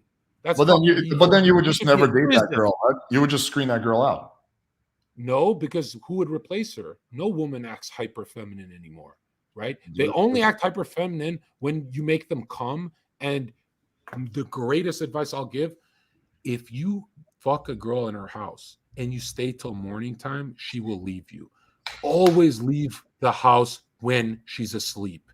Every single time. I love cuddling and staying with her and doing all that homosexual shit, but come on, dude. If you stay over at a woman's house, man, I learned this the hard way too when I was young. Always get up and leave, especially if you're in love with the bitch. Right? She got to wake up to in bed alone. Was that a dream? Wait, where do you go? And she starts texting you and shit. always do that. When she sees you in the morning, she sees you as a pathetic fucking loser who's got nowhere to be. And everyone who says not true, I sort of agree with that part. everyone, Alex, everyone who says not true to this is remembering a time they got blocked by a bitch because they stayed over. Yeah, sure. I think They it's get good. insecure. I think it's good. I think it's good to seem like you're a busy guy in the beginning. The hottest thing she could see is you pulling up your pants in the middle of the night and leaving. You'll be back next week. Don't worry. But right now, she doesn't know that. You got somewhere to be. If you stay and cuddle with her, she wakes up and she goes, wait, what the fuck? Wait, the part I'm confused about is when you say like you can't find hyper feminine women. They exist, my man. Who? Name one person. Like they're not going to be anyone you know. They're like personal people. Like they're going to bring me a coffee right now. They're going to bring me some tea without me asking. They're just going to start stroking my hair and telling me everything's going to be okay. And come on, women like that don't exist. My girlfriend does that all the time. Yeah. If you watch, but that's after being with her a while. She didn't do that from the jump. There's no way. From the jump, yeah, probably she wasn't giving me. You trained her, Alex. You trained her. I didn't train her. I didn't train her. Come on, you're a red pill dating guy, but you never trained her. You're gonna tell me you didn't have any influence over her? No, I definitely had influence, but I never trained her. You never told her how to behave? Not really. I told her what my boundaries are and what I'm okay and not okay with. Oh, you got lucky then, dude. I literally. Oh no, but I screened very carefully. That's the thing. I screened very carefully. Are you guys engaged? How's this work? No, we're not. You guys getting married? I know. We don't have any plans now, but we'll see what happens. Okay. How long you been together? 2 years now. And you don't fuck any bitches, right? No, I do. Oh, really? It's open on your end? Uh-huh. I don't do it that much though. Once a month or once every 2 months. Yeah. See, that's not the lifestyle I recommend, but I definitely know how hard that is to do. I don't think it's like particular shit. No, but again, I don't think every girl's gonna be open to it. It's only a small percentage of girls that are gonna be down with that kind of stuff. Yeah, no. Every woman's dream is to be put in a bird cage and told to shut the fuck up. And I keep repeating this, and people think I'm trolling, bro. My ex, she had a mental breakdown. For 1 year, she stayed in a basement because she can't go out if she's dating me. She can't go to a bar or anything. But I spent $80,000 like getting her to travel with me, and like we had a bunch of fun. Dude, I'm telling you, man, the best thing, the thing she told me from the first 2 weeks, she's like, I love that you're the only guy I've ever talked to that literally locked me up like in a cage. It's so hot to them. They finger their pussies in that cage. Like people think I'm trolling, but if she, like for example, women all say this is not true, but if I said Drake DM'd them, they'll jump in a cage for Drake easily. Do you get what I'm saying? Yeah, women will make exceptions for certain high value guys, sure, to some extent. Yeah, I agree with you. Yeah. So that's why I say I'm like, if your bitch is not in a cage, she's not your bitch. You're renting her. So, yeah, I do feel like you have a massive element of sample bias because I think you screen for more. You look for more of the. If you're either her, Alex, you're either her Drake or you're not. Right. That's it. You don't think there should be like a middle ground or something? Middle ground's dangerous because that's 80% divorce rate, right? Yeah. Well, that's why as a man, I don't think you should even get married. Do you eat pussy, Alex?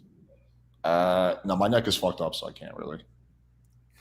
I'm too old for that. I have too many injuries. Wait, are you trolling the neck? No, I'm serious. No, my neck is fucked up. My chat knows. That's what I say. I never eat pussy, but I always say that line, so that's kind of hilarious. I used to, well, before I had my fucking neck injury, but yeah, not anymore. Can't be doing really? There's like an 80% divorce rate, and all of them are box munching losers. Don't ever eat her pussy. Don't ever do anything submissive. Bro, if the Hamburglar comes in to rape your wife and murder you and sees you on your knees eating pussy like a bitch, he won't think twice. He'll just strangle you to death. But if he looks in the window, him and Hamburglar and Grimace look in the window and they see you piping doggy style, he goes, maybe I'll rob another house. Maybe not that guy's. That guy's a little masculine. That guy. Oh no, man! I live in like a Miami high rise, so the chance of me getting robbed is like 0%. We have like security and shit. That's not an answer, Alex. You know what I'm saying. I don't really worry too much about like the whole if a burglar sees me. No. I'm saying the point I'm making is that it's feminine to eat pussy. It's very gay. You think like so? She's not. Yeah, because a woman is taught to like toe play and foot play and eat pussy by some guy. She didn't discover it herself. Like a man teaches her those things. That's why having a virgin used to be such a big deal, or it should be still. But 100% that every time you meet a girl who wants her pussy ate, you can just learn to talk to her ear and she'll start coming and she'll start saying to your face, "Don't eat my pussy, do that again. Do that thing where you call me a like I call when they're coming, I say the most evil shit, right? I say nobody on earth, 7, 8 billion people on earth, nobody wants you. You're a pathetic, you're a rodent of a human. And they come so hard. But then I do aftercare, kiss them, cuddle them. But yeah, I like understand female psychology where I go, you don't actually want your pussy ate, my darling. I know what you want. But yeah, you don't think someone can make the argument that cuddling is gay? Oh yeah, but I need it. I like need it, it. Alex. I need it. I need it. I need it. There's something about cuddling where it's like you're loading the EXP bar with her. So the more you do it, the closer you are. If you're not cuddling, it's like if that bar doesn't fill up, I feel like she'll leave me. You know, that's so important for the manipulation ritual, Alex. Okay, fair enough. All right, man. Fucking fun podcast. I would say this is more of a podcast and discussion. Anything you want to plug or mention before we close off? Twitter.com/Zherka official. My YouTube is John Zherka. My Twitch is John Zherka. I'll be on TikTok. We're with an agency. We got a podcast coming soon. And I'll be in Miami for the Fresh and Fit. And we're going to do good views there. And then Alex is definitely going to come out with me and Destiny. And we're going to pick up bitches. Or we're going to fail and edit out the fails like all YouTubers. Or we'll do it live. But yeah, so I should be meeting Alex in person, and I'm going to convince Alex and Destiny to do some cocaine with me. And because remember, if you're a content creator without cocaine, you are not a creator. One hand tied behind your back. You have no chance. No chance in this competitive YouTube marketplace. All right, dude. Thanks so much for coming on. Fun discussion, man. Hopefully you guys enjoyed that. Subscribe to Zherka's channel. Make sure you subscribe to this channel if you aren't already. Appreciate y'all, and have a good night.